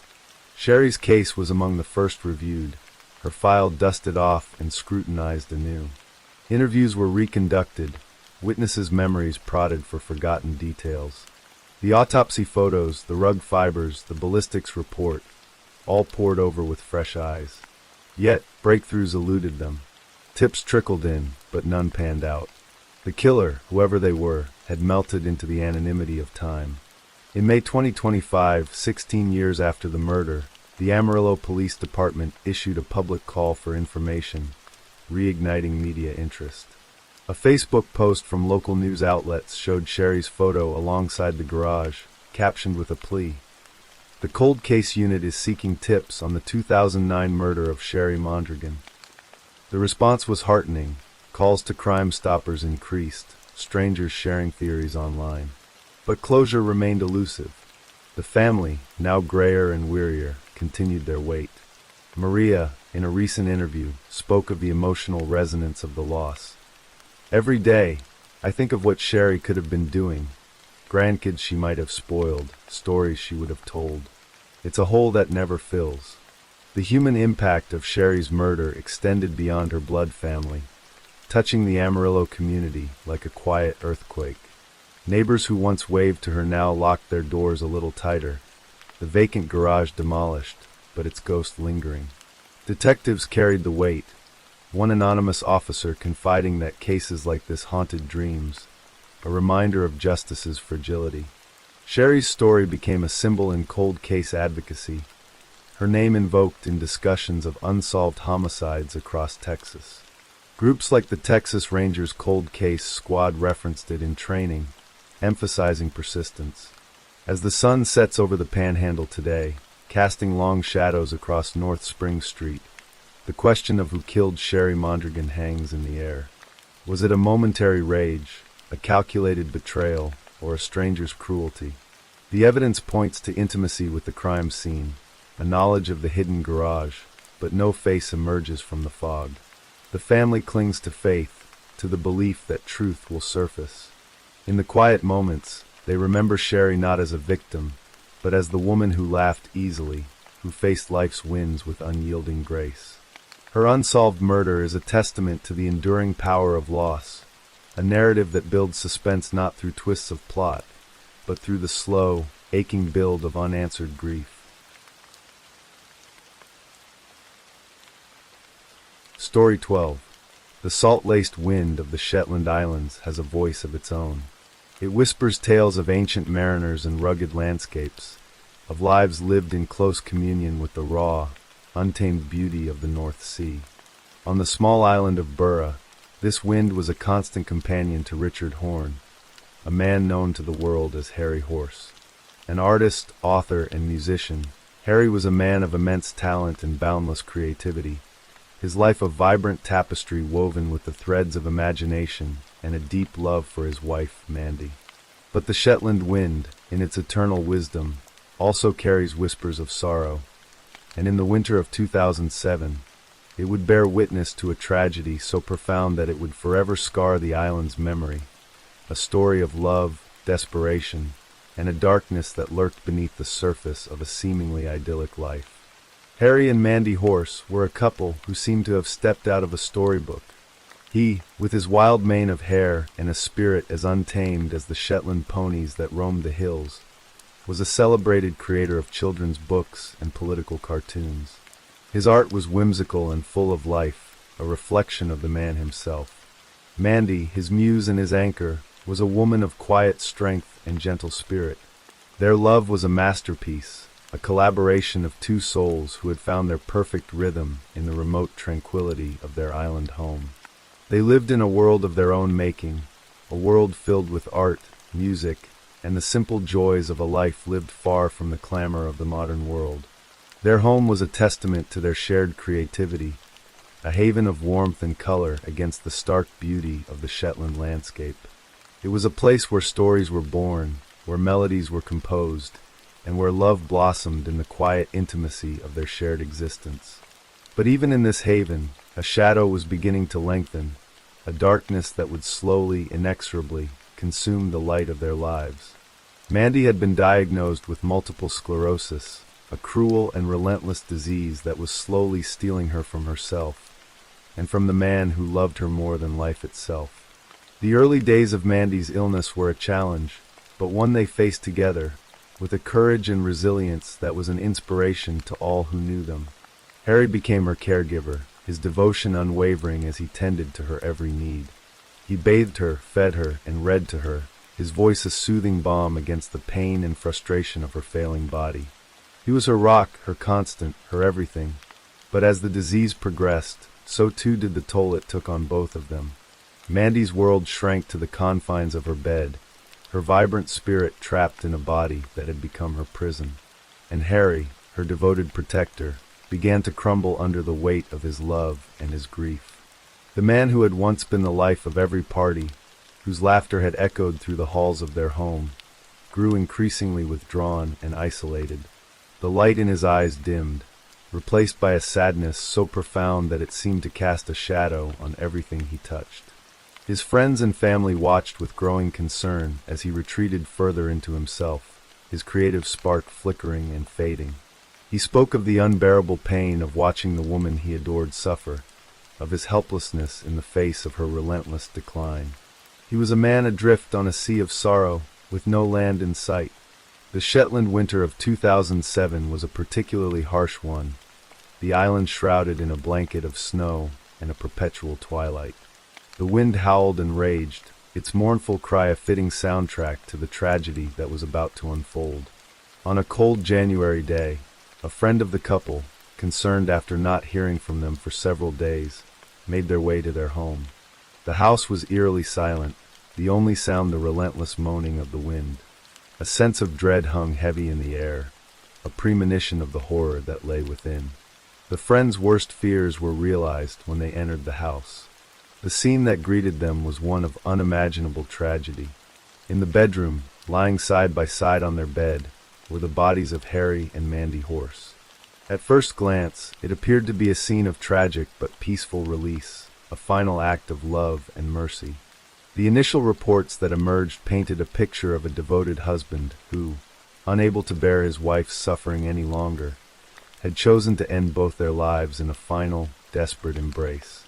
The world mourned the loss of a great talent and a great love, a story that seemed to speak to the depths of human devotion and the unbearable pain of loss. The media reported the story as a tragic love story, a modern-day Romeo and Juliet who had chosen to leave the world together rather than be parted by illness. The narrative was one of a merciful husband freeing his beloved wife from her pain, a story that resonated with the public grappling with the complex issues of euthanasia and end-of-life care. It was a story that offered a strange kind of comfort, a way to make sense of a senseless tragedy. But as the police investigation deepened, a far more disturbing picture began to emerge, a picture that would shatter the romanticized narrative and reveal a truth that was far more brutal and far more terrifying. The coroner's report was a document of cold, hard facts, a stark counterpoint to the romanticized stories that had been circulating in the media. It revealed that Mandy Horse had not died peacefully in her sleep. She had been stabbed as many as 30 times. The report also detailed the presence of defensive wounds on her arms and hands, a silent testament to her final, desperate struggle for life. The woman who had been portrayed as a willing participant in a suicide pact had, in fact, fought for her life against the man she loved and trusted above all others. The image of a merciful husband was replaced by the horrifying reality of a killer. The investigation further revealed the ferocity of the attack. The knife that Harry had used had broken during the assault, a chilling detail that spoke to the violence of his actions. Undeterred, he had gone to the kitchen to get another weapon to finish the act. The man who had once been her protector had become her executioner. After taking his wife's life in a frenzy of violence, Harry Horse then turned the knife on himself, inflicting 47 self-inflicted wounds before succumbing to his injuries. The scene was so gruesome that the attending doctor was forced to take time off work, stating that it was the worst crime scene he had ever witnessed.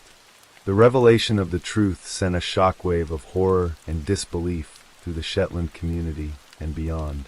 The story of a tragic love pact was exposed as a lie, a comforting fiction that had masked a brutal and unforgiving reality. The man who had been hailed as a romantic hero was now revealed as a murderer. The narrative had been ripped apart, and in its place was a story of domestic violence, of a man whose desperation had twisted into a monstrous rage. The question that haunted everyone was why? What had driven a man who had so clearly loved his wife to commit such a heinous act? Was it simply the unbearable strain of being a caregiver, a moment of madness born of grief and despair? Or was there something darker at play, a hidden side to Harry Horse that had been masked by his public persona? In the months leading up to the tragedy, Harry's behavior had become increasingly erratic. He had spoken to friends of his despair, of his feeling that he was losing himself in the endless cycle of caregiving. He had become a ghost in his own life, his identity subsumed by his wife's illness. Some have speculated that he was suffering from a severe depression, a mental illness that had gone untreated and had ultimately consumed him. The man who had brought so much joy to the world with his art had been living in a private hell, a hell that had ultimately driven him to an act of unimaginable violence. The case of Harry and Mandy Horse is a story with no easy answers, no simple explanations. It is a story that forces us to confront the uncomfortable truths about love, loss, and the darkness that can reside in the human heart. It is a story that challenges our romanticized notions of love and sacrifice, and reminds us that even the most devoted love can be twisted into something monstrous. The wind still blows across the Shetland Islands, its voice a constant reminder of the beauty and the sorrow of this remote corner of the world. It whispers the story of Harry and Mandy Horse, a story that is not a romance, but a tragedy. It is a story of a love that was tested beyond its limits, of a man who broke under the weight of his grief, and of a woman whose life was stolen from her by the one person who had sworn to protect her. It is a story that serves as a chilling reminder that the line between love and madness, between devotion and destruction, can be terrifyingly thin. And as the wind continues to blow, it carries with it the unanswered questions, the lingering sorrow, and the indelible stain of a love story that ended not with a gentle fade, but with a brutal, bloody, and heartbreaking final chapter. The legacy of Harry Horse is now a dual one, a legacy of creative genius and of a darkness that ultimately consumed him, a legacy that will forever be intertwined with the wild, windswept beauty of the Shetland Islands and the tragic story of the woman he loved and killed. The final, terrible irony is that in his desperate attempt to end his wife's suffering, he inflicted upon her the greatest suffering of all, and in doing so, destroyed himself. The vibrant tapestry of their life together was reduced to a tangled mess of blood and tears, a cautionary tale for the ages. The Shetland wind, in its endless journey, will carry this story for generations to come, a somber and eternal eulogy for a love that was lost in the darkest of nights.